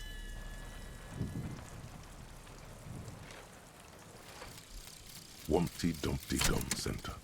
That was fast. You're at home, stupid cop. Not with the art crowd. You hate them. Everyone hates them. Even they hate themselves. It's nauseating. An industry built on sprezzatura and sparkling wine. And, let's be honest, tax evasion schemes. The Wumpty Dumpty Dum Center is the heart of this unholy symbiosis of aesthetics and tax optimization. And now that you've internalized it, you can have a piece too. So it's like the Met Gala. Oh, I just internalized the fucking Met Gala. Oh, god damn it. I fell for it. What do I get from this? -2 to suggestion. Pretentious wanker. I do get experience in 2 real for it, though. And passives on Encyclopedia. But I get -2 to suggestion. Oh. So I basically just internalize the prospect of being a pretentious douche. Oh, that feels... Oh, that hurts. If I have a -2 to suggestion. Oh, that hurts me, man. Fuck.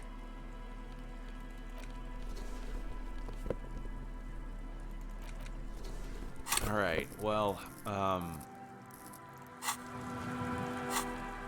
actually...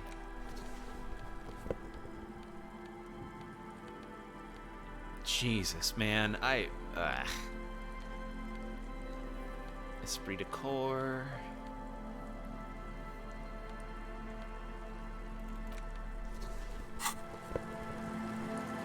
Oh my god, I cannot fucking believe that I just lost suggestion. The fucking stat that I need to ask out that lady on. Because I internalized the prospect of understanding the Met Gala. Or this world's equivalent of the Met Gala.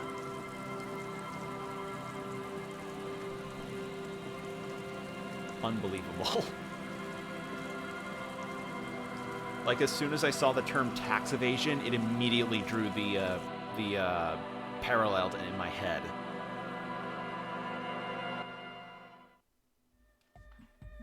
Alright, well now, can I still make the visual calculus check on the stained glass? I can, good.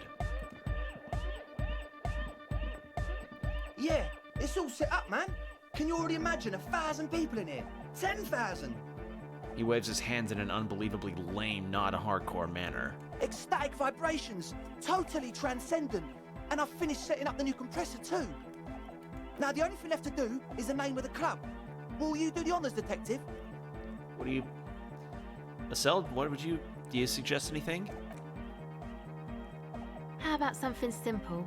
Like the club? Too modern and too ironic. We don't want ironic, we want real. Real and true and beautiful. Like a morning after the rave. Again, do you have any ideas?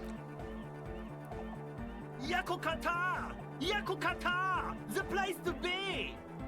Yeko Qatar, the zone of ecological catastrophe. That's too morbid, eh? Got anything else? Hardcore! Hardcore to the mega! No, it has to be bigger than hardcore. Yes, it has to be even bigger than hardcore to the mega. It has to be bigger than the scene. Noid, give me 2 cents on the issue. The amnesia. Like the... I can't remember the name of the club, Amnesia. Amnesia! It's not amnesia, guys. Suna, you got any ideas? I don't. Fair enough. Good. We have too many opinions anyway. Kim, how would you like to name the club? I wouldn't. I wouldn't build a club, and I wouldn't name it either. An underground place with no name? Sounds like something the Crabman would say. We're not going with anything the Crabman would say. Why not? The Crabman has ideas, Estelle. Ideas from another level of consciousness. I don't care. I don't like the Crabman, and I don't like his ideas. His ideas are spooky. Next, please. What do you propose as the name, Andre? The name. Everything I managed to come up with sounds just wrong. Andre's overthinking it. Yes, you should do it, detective. It would be good for the signs. The signs. Oh, right, because I still need to talk to Noid.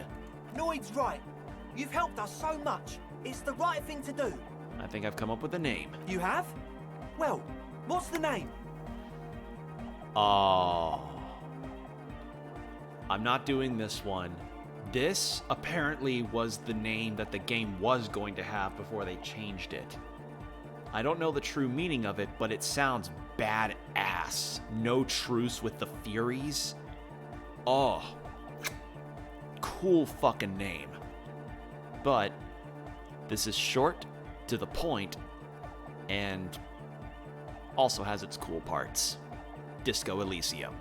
Like that DeLorean word for the world, you mean? Elysium.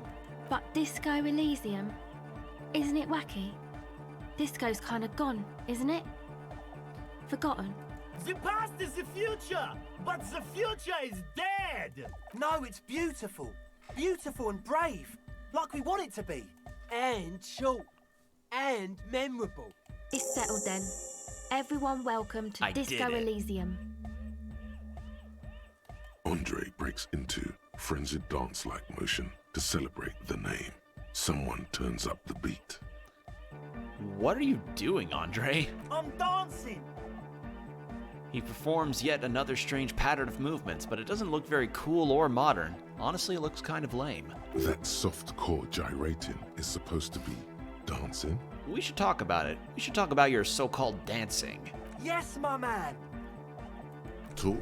What is there to talk about if you can express yourself with moves? Audio waves thump against your ribcage. The speaker setup makes everything sound much better. But there's a noticeable lack of something. Savoir-faire. Alright. I've been meaning to ask you, what's with the hair? It's to express my individuality. Is that a bald spot? It's hard to tell for sure with the fused together spikes, but it looks like he's balding. Or is it because you're balding? Or because I'm balding, yes. I want to fuse the remains of my hair together before it leaves me. I want to show my hair. I don't give a fuck how old you think I am. I'm 20. How old are you, Andre? Not 20. Is it important for you to be an individual? Of course it is. Otherwise, I'd just be another poor guy with no education and no money. General issue, man. Now I'm all that, and I have radical spikes. That's fair. I mean, look at me. I'm just a dude. I'm a regular brown-haired, hazel-eyed American boy, and now I'm a regular brown-haired, hazel-eyed American boy that has a suit and is in his mid-20s soon. Fair enough. Maybe it was a bad idea. Anyway, goodbye, officer. Savoir-faire, huh? It's at 3. And I've gotten a skill point. Do I want to forget this one because... but it gives a good boost on Encyclopedia. Nah, I'm not going to forget it. It's too... The added real and experience on Encyclopedia checks is way too good to pass up. -1 to Savoir-faire. Savoir-faire. Savoir-faire. Boom.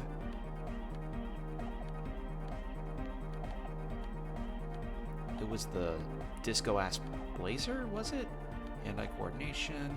Suggestion. No, it was the pants, I think. Logic. Electrochemistry. Something else gave Savoir-faire boost. I don't remember what, though.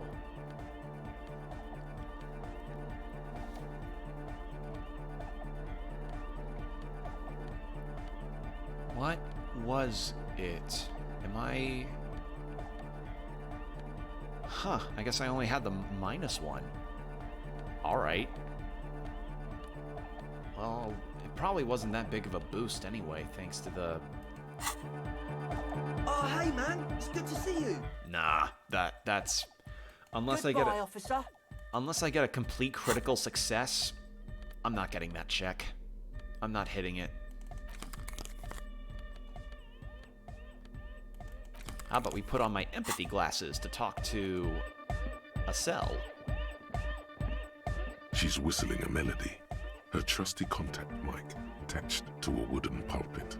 At the sound of your footsteps, she stops what she was doing and turns to you. Hey there. I've been recording some new audio from all these beams and rafters.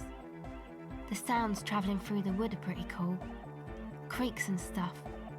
Like you're underwater, you know? But like, underwater inside a tree. But that's not really what I wanted to talk about. I wanted to thank you instead. What for? For getting me and my friends in here. And we even found some new associates, such as they are. How are they doing? Good, I think. Noid is getting a read on the place. I think he finds the carpentry very impressive. Andre's been setting up the compressor and dancing. Egghead's been keeping the party up. He's got the stage under control. Under control! Hardcore! Sauna, the programmer, she's doing whatever she does. Behind that radio computer of hers. She doesn't talk to us much. And the crabman hasn't shown himself, thank God. Now can you tell me about your associates? Sure. You helped us out. I can repay the favor. What do you want to know? Tell me about Suna. Oh, she's a bit odd, I have to say. Doesn't talk much. I'm not really sure how to vibe with her, you know? Seems like she's not in a very good mood most of the time. But earlier today she told me about Welkins. And she seemed oddly happy, like she had some idea with those little creatures.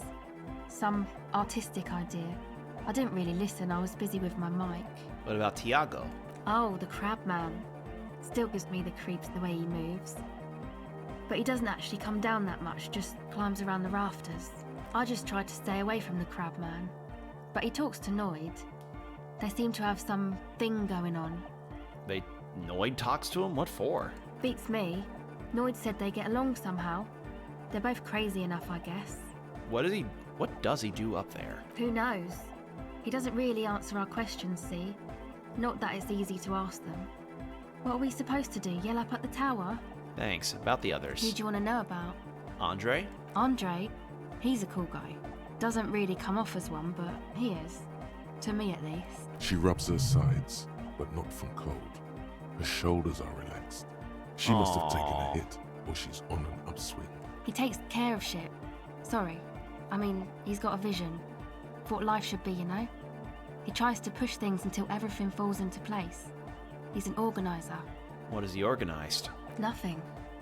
But then again, there's nothing to organise around here either. He really wants this church thing to work. Must have taken it as a sign when he found it abandoned like that. Said it was an augury. I don't know where he got that from. Andre's not super intelligent. I've never seen him so psyched about anything though. And he's often psyched. Looks sort of desperate, like it's his last chance or something. Or maybe he was just high. I mean, not that he does drugs, just high, you know? On life? Yes. Anyway. Is Andre your boyfriend? Yes. Tell me about the others. Who do you want to know about? Noid. He's a four-burger, I guess, like the rest of us. Okay, maybe not Egg, I don't know about him, but Noid and the rest are from Forberg, making the pilgrimage up north to visit the Elysium. He's real hardcore about the lifestyle. What does he do? What do you mean do? Like for a living? Yes. No, I meant for breakfast, of course for a living. He's a carpenter, trained and all. He's very good, he just doesn't have the mindset to work like that. In a shop somewhere. What kind of... Wait, what? He abides by the hardcore, sir. You would have to ask him yourself. And you? Sir, I abide by the law. A strange feeling. Every now and then, something feels off about the way she speaks. She doesn't change tone, but you feel as though there's more about her, and she lets on. What is the pilgrimage you're talking about? It's just something poor Forberg kids do every spring. To pass the time, we walk the entire length of Boogie Street, up to Jamrock, or as much as possible. Why wouldn't it be? I don't know, man. Have you been down Boogie Street? It's a little bewildering. Let's say I haven't been down. Let's say I haven't been down Boogie Street. Oh, I'm sorry. Have I not told you I'm a raging alcoholic who recently drank himself into an oblivion so deep he can't even remember what sounds like the biggest street in the city? No? Well, I am. Okay. Then you should go and take a look, I guess. Boogie Street is cool. It's got a lot of immigrants and all kinds of different people. I might just do that if I make it there alive. Yeah. Actually, tell me about the others. Who do you want to know about? Egghead. What do you mean? What does he think he's doing when he yells all that stuff? Oh, that. He's the party boy. And a party boy? A nod at music doesn't really do vocals in the traditional sense. Vocals are thought of as rock. That's to say they're a bit backward. No offense if you like rock music though. Rock music's cool by me. Pachoo, swish. Your credentials as the resident future man of Revachol are being questioned. Show her you're hip with the times, Gramps. No offense taken. Go on. Anyway, even if you don't have vocals, you still need someone to say something every now and then, right? To urge things on. That's where the party boy comes in. He basically just stands on the stage and dances and yells how awesome everything is. It's very catchy. I understand. People are usually afraid to do things if others aren't already doing them. Dancing makes you dance, like sneezing makes you sneeze, or yawning makes you... Anyway. Where's he from? How long has he been with you guys? Actually, we don't know where he's from, or who he is, really. One time we were out partying somewhere in backwater Forberg. Or maybe even Coal City, I can't remember. Maybe it was Coal City. Egg was yelling along to some jam someone was spinning, all night long. Just kept yelling until he didn't have a shred of voice left. When the sun came up over the mines. There were mines? Yeah, it was in Coal City. Egg came with us. He made this wheezing puppy dog sound all the way back. Couldn't even speak. It was definitely Coal City, because it took us 2 days to walk back to the fort. He just wheezed the whole way. We never really asked why he came with us, or who he was. I think his name is Jermaine. People are sweet. You can see it must have been a great night. The memory causes her to go silent for a moment or two. You wish you'd been there. Tell me about the others. Who do you want to know about? Tell me about yourself. Me? Again? Tell me about yourself. I told you, I'm a silver bird. There's that phrase again. Really reminds you of What is it? something. What does that mean? It means I don't answer questions about myself. What am I not seeing? There's something else to you. All right. There is. Fair enough. Thank you. Sure. Godly. Catch the silver bird. Jesus. Well, that was certainly something. Got the ravers into the church. Hell yeah. Let's talk to Egghead and the Noid.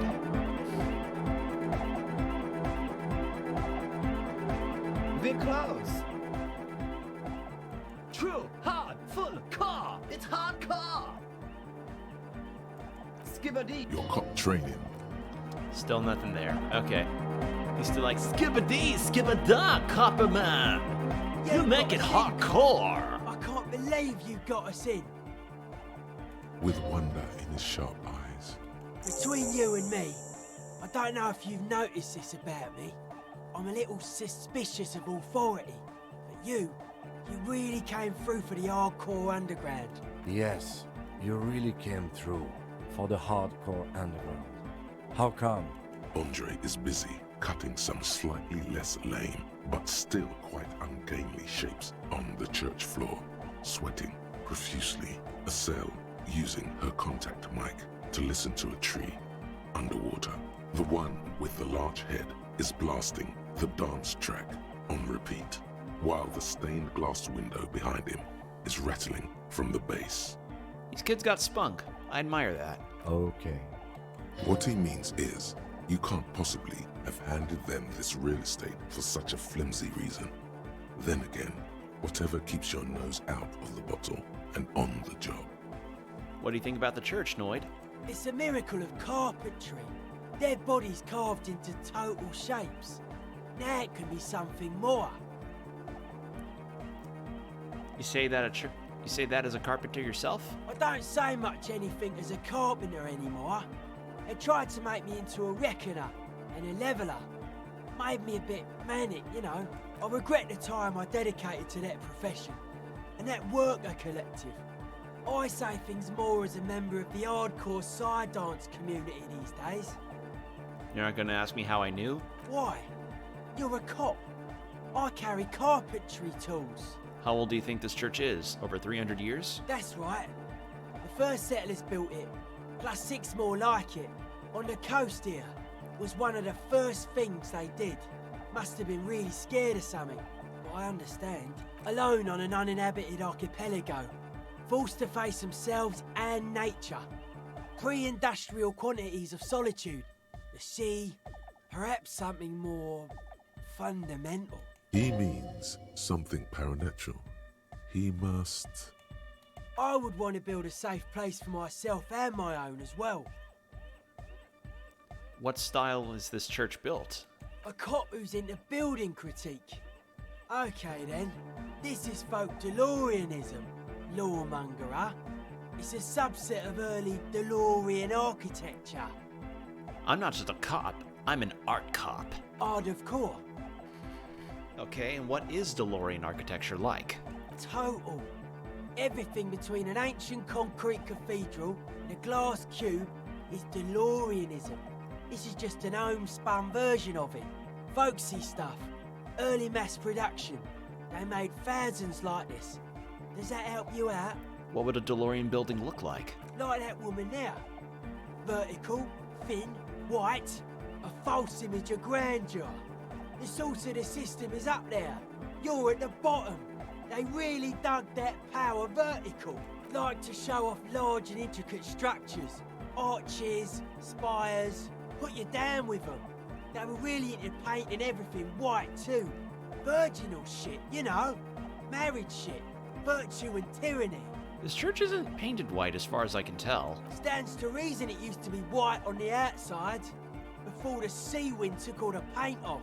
Year after year, flake after flake. That is fair. Weather can whitewashed do some clean, shit to things. Then covered in green moss. Because, that's why if you ever have something to display, like DVDs or a shirt with a signature on it, like I do, you do not put that stuff within direct sunlight. That will dry it out and it will go away. What do you mean by dead bodies? Dead bodies are perennial plants. Sigma functions have left this place. It's a good thing we came along. The spiritual collapse has been total. Spiritual collapse? I saw some piglets suckling their dead mother. Have you heard this one, Cop Man? After a short while, they shuddered and went away. They had sensed that she could no longer see them, and that she wasn't like them anymore. What they loved in their mother weren't her body, but whatever it was that made her body live. End of quote. This is an high-quality carcass. The power of anodic beats and hard bass is needed to reanimate it. First, where is that quote from? A Sarais man who lived a long time ago. An ancient hardcore brother. What you're saying is religion has stopped being hardcore. It never was. A 3,000-year-old regime of history, built by hundreds of generations of self-appointed intellectuals. It's false to the core. But you guys said Excelliestes were all about love and hardcore before, remember? I only said unity. One word. Figures of authority always misquote you. Andre doesn't care about the Ecclesiastes. Ecclesiastes. He just wants the operation to run smoothly. And Egg is a demi-beast. You shouldn't listen to what people say. You should listen to what they are. And you propose dance music will supplant the system? Anodic dance music. Regular dance music wasn't hard enough. And yes, I do. How do you like the glasswork? I don't. Fuck her giving me the evil eye. That's her innocence. That's her innocence, Dolores Day. Mind your language. Want to get inside the church? You wanted to get inside the church and now you don't like the stained glass window? I didn't know it was in here. We have to get rid of it. Dismantle it. Can't dance with a giant mass murderer looking at ya. Not a good look for the club. Mellow, man, mellow.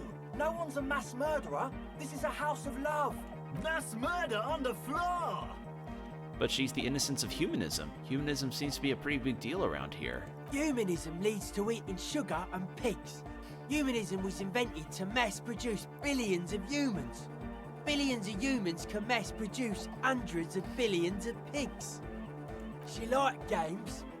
Her legacy, the thing we live in, isn't real life. It's a strategy for some kind of victory against a long-dead opponent. But, yo, I'm only annoyed. What do I know? So he's seeing the current society as a succession of victory as opposed to an ideal of life. Wow.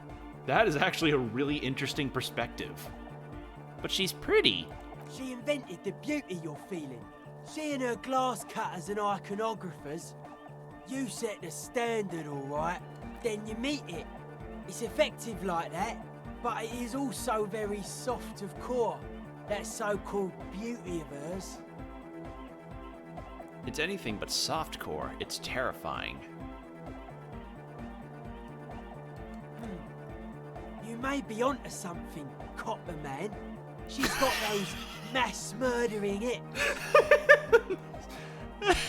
That's certainly a way. Her and... Oh god, it's like Lady Rhea from Fire Emblem. They're both holy women with mass murdering hips. Oh my god! Yeah, but like, who isn't accused of being a mass murderer these days? No one says Arno van Eyck is a mass murderer. The Anodic pioneer Rietveld is not a mass murderer. He is not accused of mass murder. Likewise, no one says Jermaine Egghead or Andre are mass murderers. You can live entirely outside that suspicion. Billions of people go about not being guilty of mass murder. Just not her. The The resettlement programs were totally okay. I'm a big fan of resettlement programs for some reason. Are you a commie cop? I am. Then that's why. Communism's just a bloody humanism, if you ask me. Has her love all over it. I do feel there is something terrifying about her. There is. She is a party repellent and must be taken down before we can begin partying in here. The speed freak looks the same way. It is dark there in the back of the church.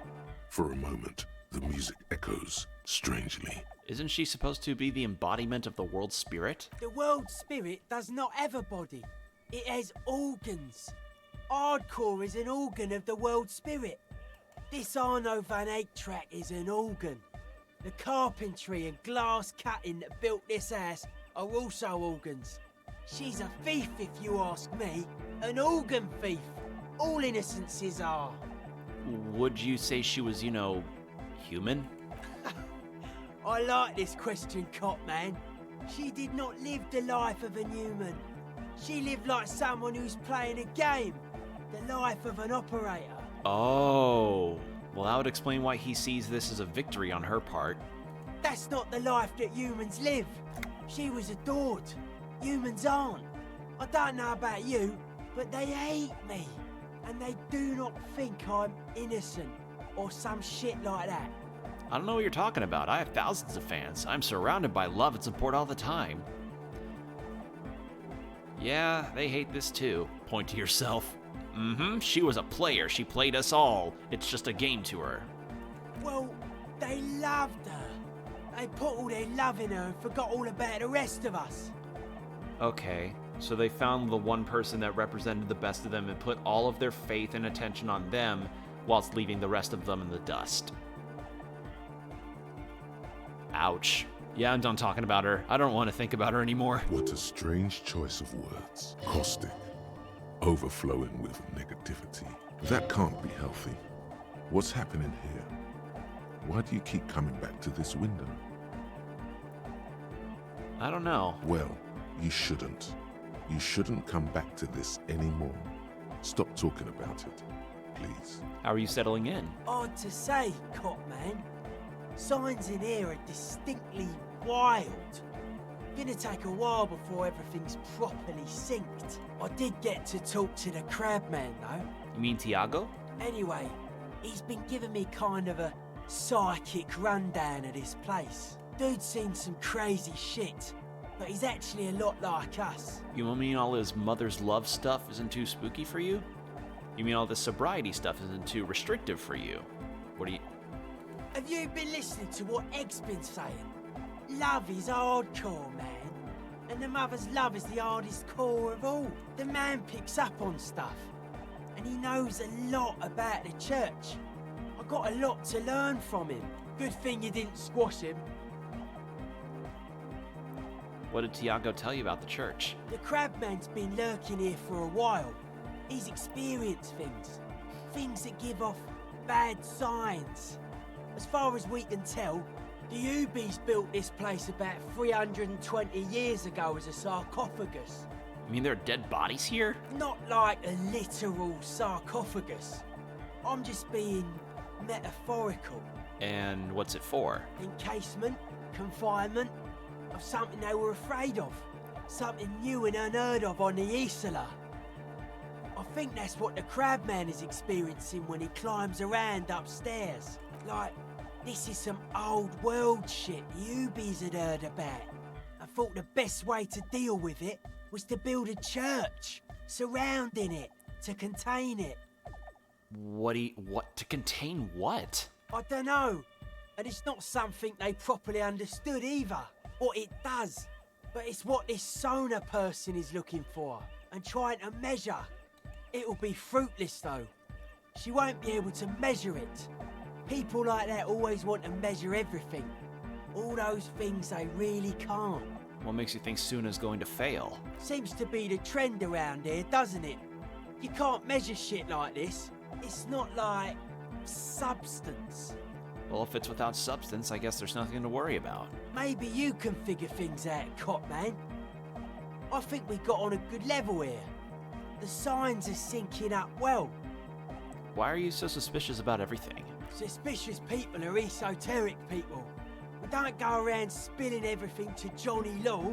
They don't call me Noid for nothing. It took us setting out for this whole enterprise to get our signs synced. Why are you called Noid? It's short for paranoid. Ah. Got it. Good call. Not exposing yourself to stuff like that. What's with the clothes? They're hardcore. That's it? They're just clothes. I thought there would be more to it. Nah, it's just a vest of suspenders made to resemble a human ribcage. Plus some lady Okay, that's actually kind of cool. Sex system.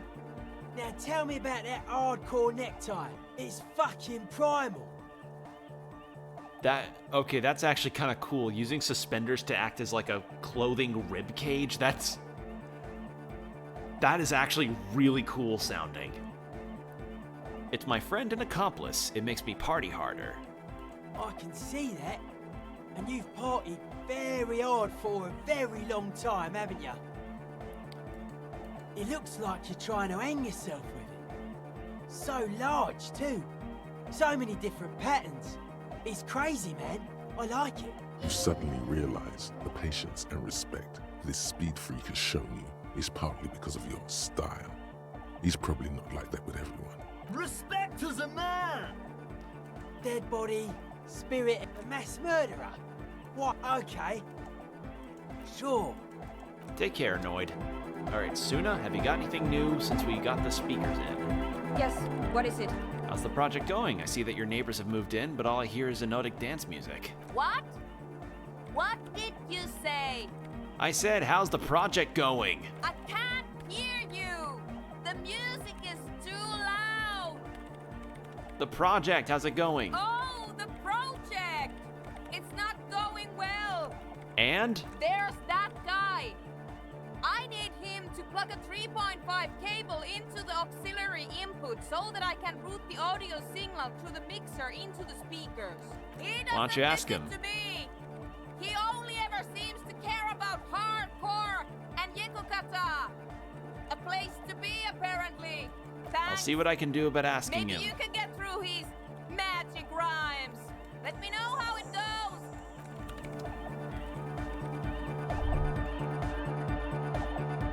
We're close.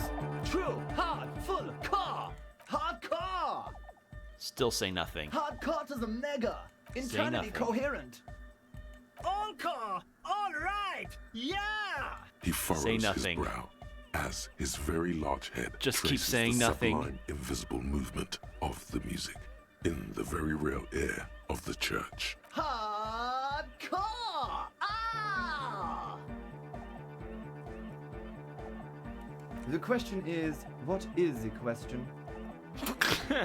That would have been a good if I had. That would have been good if I had asked you a question, but I didn't. Now it's just idiotic. But there was a question? We're close. True, hard, hardcore. Hardcore, internally coherent. I was wondering if you knew who killed the mercenary hanging behind the Whirling in Rags hostel. Good morning, yeah. 1, 2, 3. Yekokata, the place to be. You said that before. What is this Yekokata, the place to be? What does that mean? Yekokata is a hardcore place. We're close. True, hard, full, hardcore. Yeah! Yeah. Spinning out lyrics since the day I was born. And the amount of lyrics I got is against the law. We're close. Yeah, he is a DJ. Hardcore! Hardcore to the mega. Internally coherent. All car! All right! Yeah! He furrows his Hardcore! Is it though? But is it? I mean, really? No, but seriously, I'm a bit worried it isn't. Don't be alarmed. Everything is okay. He isn't actually worried. Everything is still super hard. I managed to break him. What he probably means is, it could be even more so. Egg, could you please route Suna's signal through your speakers? To the mega! Yeah! I can route it through auxiliary. What kind of a cable does she use? 3.5 or 4.5? It's 3.5, no doubt about it. It's on the ground. Oh, She uses 3.5. Yeah. The auxiliary lining is 4.5 millimeter. These two don't mix. Oh no, we're going to be in this church forever. Don't worry, I have an adapter for it right here. Hang on, this is a 4.5. We're all good, people! Whoa, thank God. Adapters noticeably degrade the sound quality. Yes. Great! Someone got through to him. Okay, let's get it all set up. Can we turn the music off, please? Egg the music? Everybody! Everybody! Don't panic! I'm going to turn off the Arno for just a sec. For a special scheduled event. Scheduled. The Arno will be back, but we're doing something else for one moment. Alright, go tell her that Egghead is ready to rave to her tunes. And then I'll turn off the music. How do you like it in the church? Yeah! Back on the case! No disgrace! Bring it down to party place! The first page of the second chapter! Could it be? Maybe for him, you only have a chapter or two left in you. Last of the penultimate, or like. You said you were worried. What do you think is wrong with the music? There's nothing wrong with it. I'm still in love with the hardcore. Sometimes I just feel like anodic music is in its infancy, you know? For example, take this Arno van Eyck jam I've been pumping for the last month, and will continue pumping for the rest of 51. Isn't something holding it back from being hyper? He thinks for a moment, then his expression clears. It's like it's only ultra. I think it's super hardcore, but you're right. It's not hyper hardcore. If anything, it sounds a bit proto. Like it's not fully formed yet. You might be a moribund alcoholic and a failed cop, but you are pretty certain a thing cannot be both proto and hardcore. Wow, we are conceptualizing the prospect of hardcore dance music. It's proto, not hardcore at all. Wow! Culture cop! For a moment, you almost think he's going to put his hand down. But that would be ludicrous. I think you might be right. But how could it become hardcore then? I know it in my heart, but cannot sink it in my head. If this is not hardcore, how could anything be? Sounds suspiciously like a question. I thought the question was, what is the question? No! This is the answer! Trying to think if anything can make it hardcore? What? Guys, there's something happening in his head. Think even harder. Oh yeah! He's doing it! My imagination fails me. I know! So does mine! Wait, I just remembered something. I'm the police. Uh-huh. Actually, it's more like to hinder us. Oh. Uh-huh. Oh. Uh-huh. Oh. I can't help you with this right now. I need something else, something extra. Yeah! Are you a thought reader? No nation, but transnation. No war, but class war. So you're not a thought reader, you're a communist. Don't be a lunatic. Yeah! Unless you were thinking Revershow imperative right now. Anyway, I've had hardcore superstar! He's not a communist. It's just something he likes to yell. He picked it up from a tape jockey at the Elysium. She was a communist, though. Yeah! With a rebel yell! Why aren't you a communist? Communism is the truth. Best not to be a communist. Having extreme views on issues is detrimental to understanding all sides. Oh, sure! I can do that! If you want that, I can avoid taking a stand. Please don't turn him into a moralist. I don't even know what to say to that.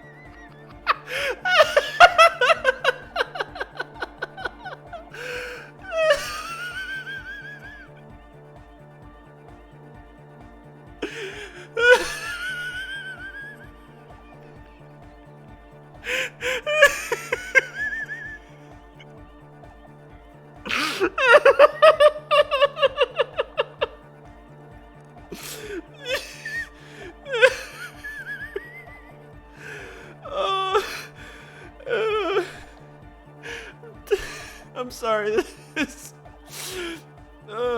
Sorry, that tripped me up. Don't be a moralist. Wait, what am I even saying? You should consider your choices carefully and rationally. Don't be a moralist. The path that requires a sensible examination of all nuances unattainable to most people.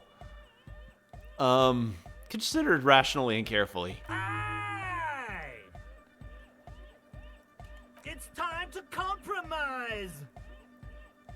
Obviously, one shouldn't get too hasty with their decision-making. I'm swiftly moving toward a solution which pleases nobody. You feel Jermaine Egghead's smile is too enthusiastic. But it'll have to do for now. Is your real name Jermaine? Darkcord Hardcore! Jermaine Egghead! Basically, yes it is. Why are there lungs on your belt buckle? Lungs are for love! L'amour, la compassion, l'autodiscipline? Love! In a woman's lungs. Lonely as I am, I'm not afraid. This strange, damaged feeling grows on and on. 'Cause I've never loved someone like you before. Alright! Alright. Wow. That legitimately gave me a good laugh. Vibratistan, the other real deck, is empty. You know it in your lungs where the pressure should vibrate. In your There we heart go. there's a Got lot. it. And in your solar plexus where the hits should land. So does every chordate animal. Needs more bass. What? And a melody. A good melody is what makes a song really stick, so that you can't get it out of your head anymore. Wow, okay. We should start with the melody. But where would we get that stuff from? I don't know, I was thinking you would know. I'm sorry, I don't know anything about Nordic music. I'm just the party boy. I get the people going and say it's hardcore. He feels ashamed he can't be of more service to the future of dance music. Alright, I'll see if I come up with something on my own. A citizen investigation. The young man falls silent with appreciation. He even tries to contain his smile, as if it could hinder your investigation. Basically, what you need to find here is a tape with some banging music on it, so that Egghead could use it to remix Van Eyck's jam. Yeah, maybe that street hawker across the pawn shop has got some tapes to sell. That's just an idea. Anyway, that's all yours to figure out, Copman. Copman! Alright, well, the only tapes that I have on me are the one that was the smallest church and, oh yeah, the door gunner from Titus. That does not sound very fun. That doesn't sound like it would be a very good thing to use for Nordic dance music. This guy's talking about being the soldier of the apocalypse. It's so hardcore, man. The mother of humanism still locked away. Yes, what is it? Okay, but... Alright, talk to Egghead. Think you can ask him to turn the volume down a bit? Just in case. Maximum! Maximum is the only way! I know it is, but could you please turn it down just this instance? Just this one time? Maximum is not the only way, okay? Pump it to the brick! Pump it to the hard master! There's no other way! Glue style! Glue style? Okay, there literally is no other way. The mixing desk is glued Oh. See? He pumps it to the hard master. It's hopeless. I think what Egghead is trying to say here is that the volume button is stuck on maximum. Of course it is. Yeah! Permanent enlightenment! Ray of sound! Never mind then. Let's get on with our project. I'm going to unmute the speakers on a count of 5. Everyone ready? Egghead pumps his hand up in the air, waiting for the beat to drop. Born ready. Ready. I'm ready if you two are detectives. Alright. The lieutenant nods stoically. Suddenly, your palms are sweaty. The church seems cold and large, somehow. Hold on for a moment. What? Never mind, let's do this. 5, 4, 3, 2, 1. Mute disengaged. No wind outside, no waves, No floorboards creaking. Total, continuous silence. This is unnatural. The woman looks around. In the silence, you see dust move on the floorboards. The driver of the speaker vibrates in the air and then stops. Plasterwork begins to crumble down the walls. In the silence, a low hum starts creeping up your spine. It's a song inside you, not in the speakers, not in the room. A great bass sigh in the basement of your mind. Slowly, it builds until the air around you starts to vibrate. It's out there now, in the world, made manifest. What is happening? It will devour everything. The floorboards, the glass, the streets and the people. Nothing will remain. Guys, what's going on?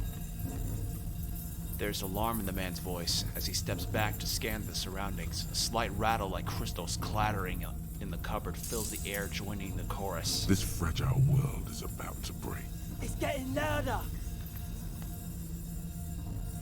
In the basins, the water looks like it's boiling. Hosiana! Mother of Mega! You hear Egghead yell, then something else, but his voice is growing faint. In his mind, a tidal wave approaching from afar, swallowing entire coastlines on its way. Salvation. It was in me at first. The beauty and the beat! The future of dance! Planetary! No, Egg! It's the window! Dave vacant heart. In the corner of your eye, the lieutenant steps aside. Oh, is the glass gonna break? His eyes searching for a possible evacuation route. The window is going to come down. No, the roof! Cracks appear on the stained glass window. Cracks run up the wooden pillars in the dark. Come down to us! Love! Below it, all the base grows, like the jaws of a giant compressor gnawing on metal and wood. It does not sound benevolent at all. It's shaking the building's foundation. The floor twists. A great pulse arises in your flesh. That's it. I'm muting it. Mute it. Shit! It doesn't stop. A seal? Have you? Yes, I've turned it off. Andre, pull the compressor. Fuck! I can't shut it up. The signal's passed. It's not in here. It's... This is it. A great roar. The vault of the roof twists above you. Glass shatters somewhere near the door. It's coming down. Egghead, can you stop it? And then it stops. Totally and utterly. As if there never was a sound. Only your ears still ring from the shock. Everybody is staring at Egghead, holding a dangling cable in his hand. A black 3-pin connector. Egg. I pulled the plug. It was getting too hardcore. You did good, Egg. Most of the place seems to be intact. Fucking hell. Programmer lady, tell me you were recording that. 4 years. 22 people. Millions of reals. All that time? This is what we were up against. Just erased it. Suliswolf isn't gonna believe this. Yeah, but did you record it though? It was dope. I think we can use it. Yes, Andre. I recorded it. Damn, I need to send some letters now. Thank you all for doing this. Eggman, you too. And you, officer. I don't know what we've discovered, but I know what it sounds like now. That's a start. What was that? I never heard anything like it. It was mathematical information from the anomaly, presented as a waveform. That's what it was technically. Theoretically... So essentially it was like a mathematical earthquake? I have no idea. I've never even heard of anything like this. A voice seems muffled in the silent church. It's your ears adjusting after the exposure. Kim, did you hear that? It was very hard not to. I think you're right. There is something going on here. And you need to be very careful with it. I promise, officer. We will not play it again. You're going to write Sulisla? Yes, our lead designer. And maybe some of the producers too. And some of the writers. If they're sober enough to open a transmission. They need to hear. That it wasn't her fault. Or theirs. They need to hear about this. Don't worry, I won't send the recording. Although I doubt they have the speakers to produce the frequency anyway. What happens now? Are you going to... Stay here. I'm going to stay here with these lunatics. Send letters, maybe meet Suliswolf. Also devise further measurements. I want you to know that's totally chill with us. I don't care, but thank you anyway. That's the best she can manage for Andre. It's quite a lot in truth. For her, at least. Now, I have a theory to come up with. Some kind of preliminary explanation to all this. Or the letter will sound like I've lost my mind. Yes, and we have to get back to stabilizing Martinez. Instead of demolishing it with loud bass noise of unknown origins. Some tiny hard thing lets go in your stomach. You're still alive. You have an explanation for all this. Somewhere deep in you, you know. The person you were knows. Logic, huh? It's a godly check. I have 2 skill Ooh, 2 skill points. Logic 2.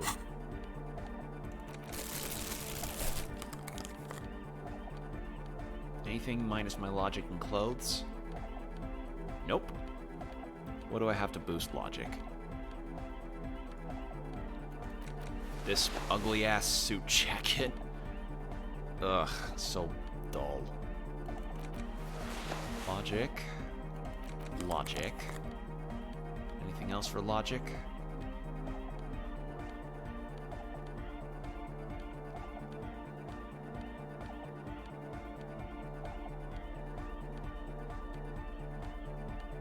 Nothing. Just those 2 things. Yes, what is it? Wow, that is going to be a hard check to try and do. But, at the very least, we managed to figure out that. That was kind of freaky, though, having that almost had the entire church fall on our heads.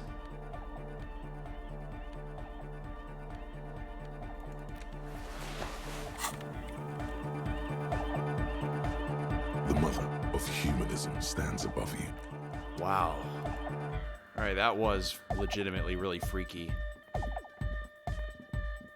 Oh, hey, man. It's good to see you. No words, just dance. Goodbye, officer. It's 3%. I am not risking that. But damn. Alright, well, we at least got that settled. Actually, now that I've given the base to Egghead, he probably would be really thankful about it.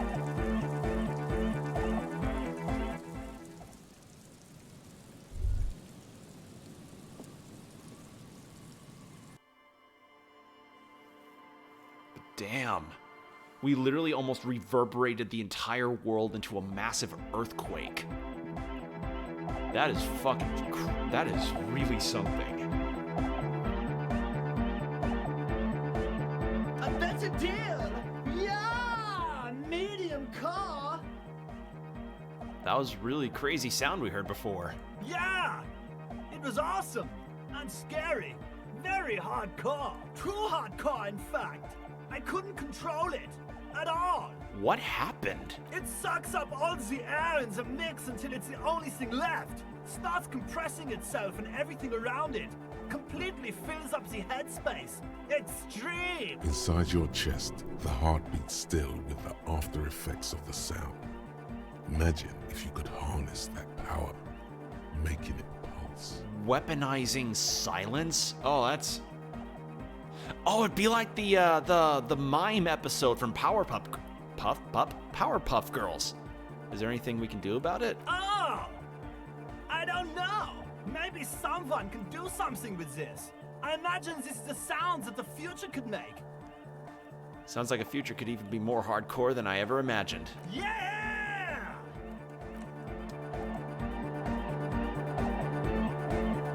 Yes, what is it? Okay. I was like, if Egghead had an idea, then maybe that meant I could propose a theory, but no, that is a tough logic check.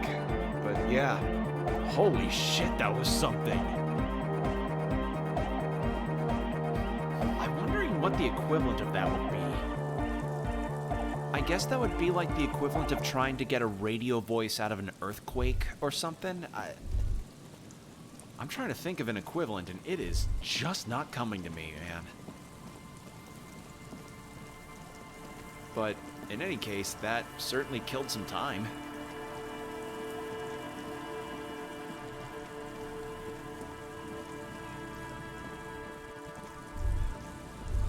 Alright, let's check on the locusts. A few locusts. What? A few locusts. Wait, is my empathy not high enough to...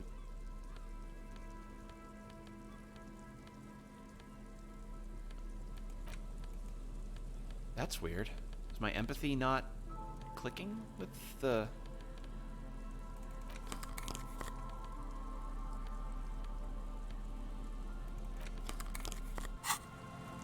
A few... Poor thing.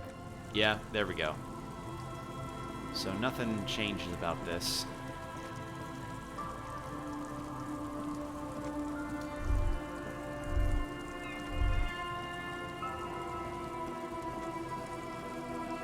The trap is poor thing. Yeah, still no Phasmid, sadly. I mean, I could check it north of the church, but I doubt anything's gonna be in that one. But holy shit, that was something.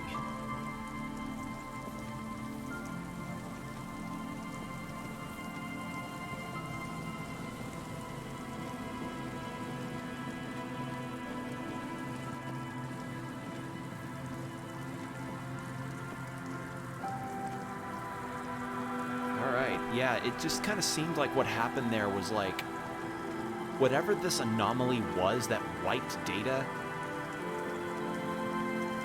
it sounds to me like as if the world is going through a constant electromagnetic pulse. Like, imagine if an EMP grenade took up the core of the planet.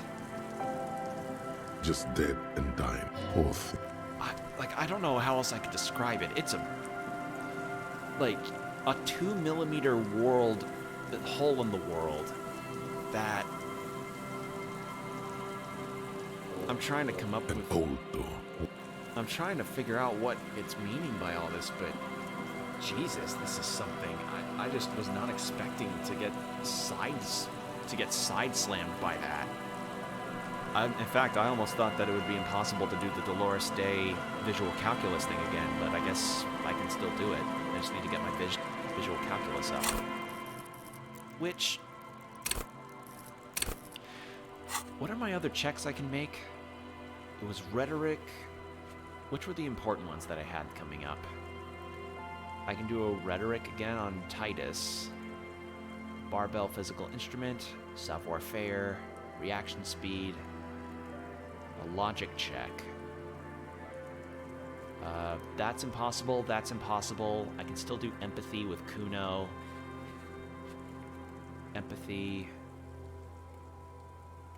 That can't be done because I forged her signature. That I did because I broke it open. Still the half-light. Savoir-faire. To me, it sounds like I could do rhetoric and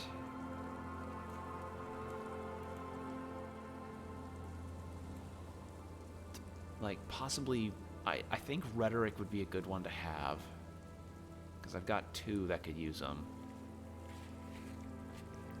Oh wait, but that'd be taking money from Silang and I don't want to do that to him.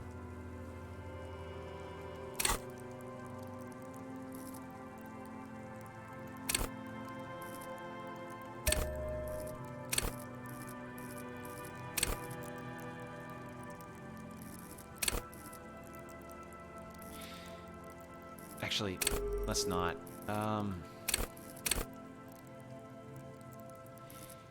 Was it a hard rhetoric check with Titus? Godly. Probably after I talk with Everart. See how that goes.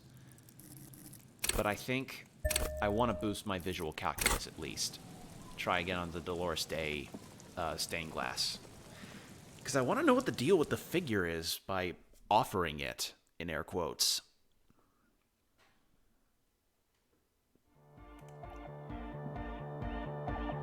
Just gonna try and get some existential dread with the Dolores Day stained glass window.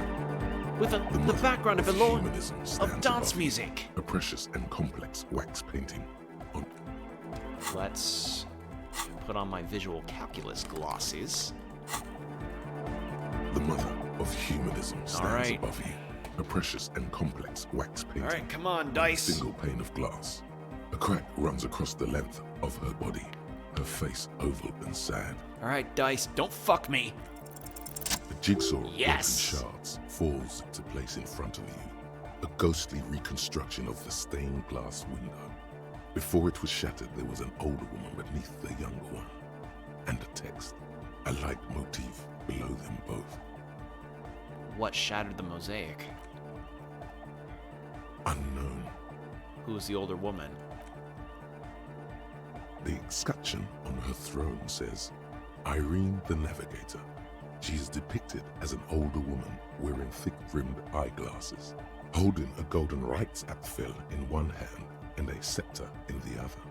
This is the queen her innocence day advised. Above, she herself is whole. Small figures of wise men, common men, worshippers walk up the stairs to stand at her feet. Secret servicemen, 30 years, stand in a row guarding her. It must have taken years to produce this work in all its dizzying detail. The motto, what does it say? Below both women, in luminous black letters, Après la vie, mort. Après la mort, la vie de nouveau. And then, along the left side, Après le monde, la gré. Après le gré, le monde de nouveau. After life, death. After death, life again. After the world, the pale. After the pale, the world again. This is the great leitmotif of humanism, a summary of the effect of the discovery of this Isola, the Insulindian, on human thinking. A tremendous sea change akin to finding life after death. Lieutenant, this used to say after life, death, after... Death, life again. After the world, the pale. After the pale, the world again. This exaltation is common in Dolorian sacralism. In the early years, it was even incorporated as the RCM slogan. No more, however. Why? It was deemed subservient to use a strongly moral intern-related motto. We already suspected of bootlicking. The sentence was also seen as too feminine. It was a macho thing. Wow. So you got rid of a cool-ass motto because, well, the bootlicking thing probably would have been a decent enough reason to stop because, let's face it, you don't really want to look like that much of a bootlicker. But too feminine? That is a rad-sounding motto. Dude.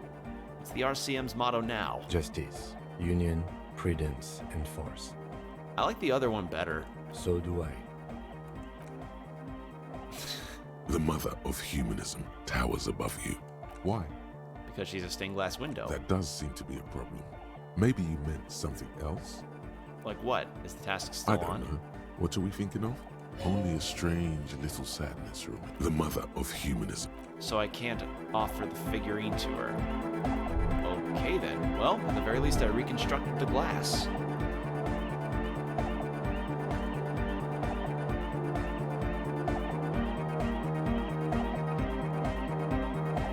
Alright, with that done, let's go talk to Everart.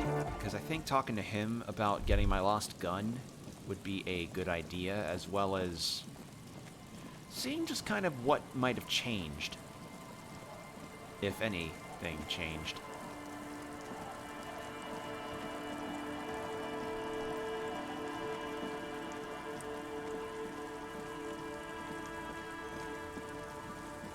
And now that I have 20 real, I could even go get a room at the Whirling.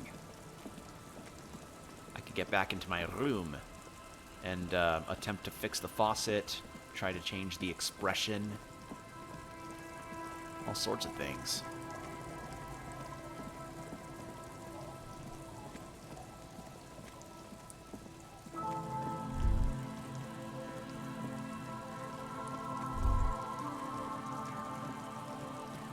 All right.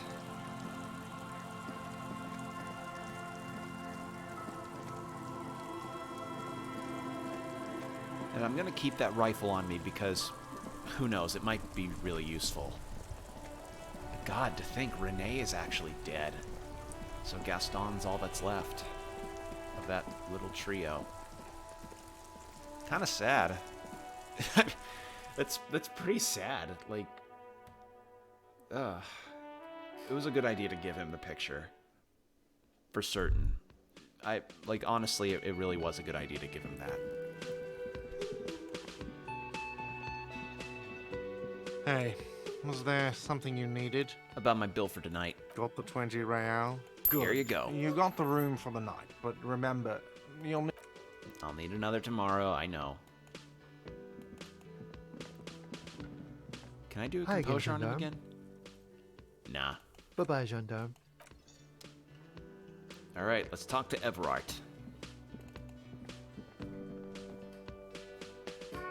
Excuse my pop there. Been really stiff lately. Alright. Maybe I could try an empathy? Because it's only at a 3. And I only have, like, one more thought, it seems, to be able to add on.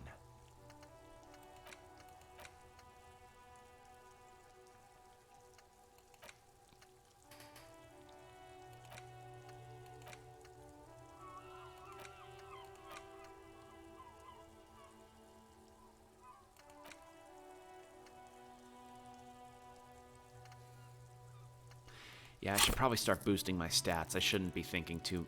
I shouldn't be trying to... Yeah. Suggestion... Half-Light's at 2.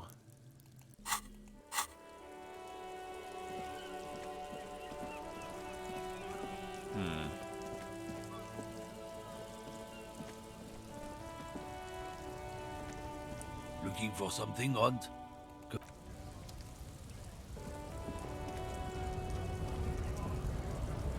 Alright, well with that... Wait. Can I talk to this guy about his mercenary guy? Fight to work! Nope. How about Manana? You got anything new to say? Hola, wandering man. Nope, nothing new there. Okay. And I could try to rhetoric the door open. Oh wait, I don't think I can do that. And okay, you know what? With that actually, on top of the rhetoric check that I should make with Titus, since it's a godly one. There. Rhetoric a door open. Might as well give it a shot. But yeah, I can never do that composure check to Rene, because he's dead. Jesus. Like, it's so weird, because he was just playing a game with Gaston, and he's just gone now. Damn. For real time to this game. You're back before the cargo container. Its draw has not lessened since you were locked. Alright, let's add some rhetoric boosting stuff. Probably doesn't do anything. You're back before the cargo container. That did a lot. Its draw has not lessened since you were last here. If anything, it seems to have grown slightly. Try it again. And as it's always been. Didn't think so. Didn't think I could somehow argument a door open.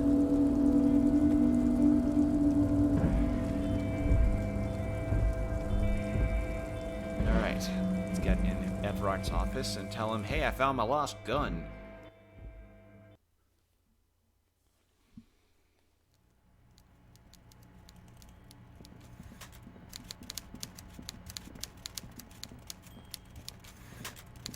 Mr. Dubois, the word in Martinez is a certain police officer is once again happily reunited with his service weapon. Congratulations, my friend. I prefer my police officers old-fashioned like that, with a gun. You can do so many things with a gun that you can't do without one. Now, what can I help you with? Look, my gun. My. She's quite the looker, Harry. You can't imagine how pleased I am the two of you are reunited. Tell me, was it difficult to convince the pigs to give it up? You could say that. She tried to kill me. I told you she was a piece of work, Harry. But I knew you could handle it. I know my special policeman. Anyway, I'm glad you're all right and armed again. A few more questions about the harbor. I'm always happy to educate and entertain you, my friend. So, what's on your mind? The signatures I got. I know you plan to force them out with the construction noise. Harry, by now you should know I would never do anything tricky like that. However, if the construction noise and limited street access makes some people consider moving, well, let's just say there'll be freshly renovated buildings near the roundabout where those poor people can finally enjoy a significant uptick in quality of life. I'm talking real affordable workers' palaces. He proudly spreads his hands to demonstrate the size of the palaces. They're very large. So the village is doomed. You were there, you saw the place, a wasteland, there's nothing left. But mark my words, officers, we are going to reset it. Reset! I have big plans for Martinez, and they do not include humans living in those pig sheds on the coast. That land will be used for municipal buildings and commerce. What do you mean? Harry, imagine a youth center supermarket church complex, employing hundreds, no, thousands of people. The coast will be lit up with enterprise and life. All those ruins out there turned into low-income housing. Harry, enough is enough. We're taking this district back. The war was 50 years ago, for God's sake. It's time to move on.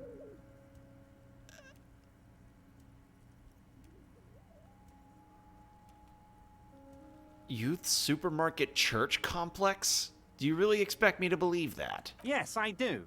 I got the center, I got room for a retail complex, and in 4 years, I'll get the church too. The wheels are already turning, Harry. The wheels of progress. This post-war limbo, I won't stand for it. There are kids practically playing with their own feces out there. It cannot go on. Yeah, it is kind of like turned into a dead state out there. The pain is true. He's seen kids do worse than that. Wait, but will you erect a statue? Joyce was right when she said you were up to something. Damn right I am, Harry. I'm gonna make the working man as rich as she is one day. That's my job. Just like yours is to keep the peace. Thanks. Very nice, Harry. That's for now. Is there anything else? My dear, I rarely do. Great. Absolutely, Harry. Most certainly, Harry. By all means. All right, well, that's it. That's kind of all I can really talk to him about. Make Von de... Okay, I need to get a tape. I could get one from Roy, but I only have 43 cents.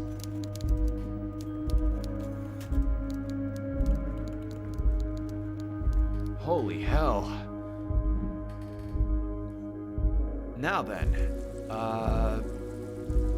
with a boost to my rhetoric, I could probably try for Titus to tell him, hey man, Everart's planning a war. Like a full-on class war. So I could try to convince him and the Hardy Boys to not deal with it. Or something, I don't know. But yeah, I do not want to push Tommy into telling me this about the lady driver. Tommy's a cool guy, and I don't want to do that to him. Is there anything new about the booth since Renee was found dead in there? This is the Night Watch. Generally speaking, it would be dishonorable to take it. But then, it looks like a military uniform, and wearing that is very honorable. So, a conflict of honor. It's up to you. Take the uniform. I suppose Renee is not going to be needing it anymore. It's a bit too colorful for my taste, though. I'm done here. Fantastic. Try not to wear it with other similarly colorful clothes, okay? Alright, I have Renee's uniform.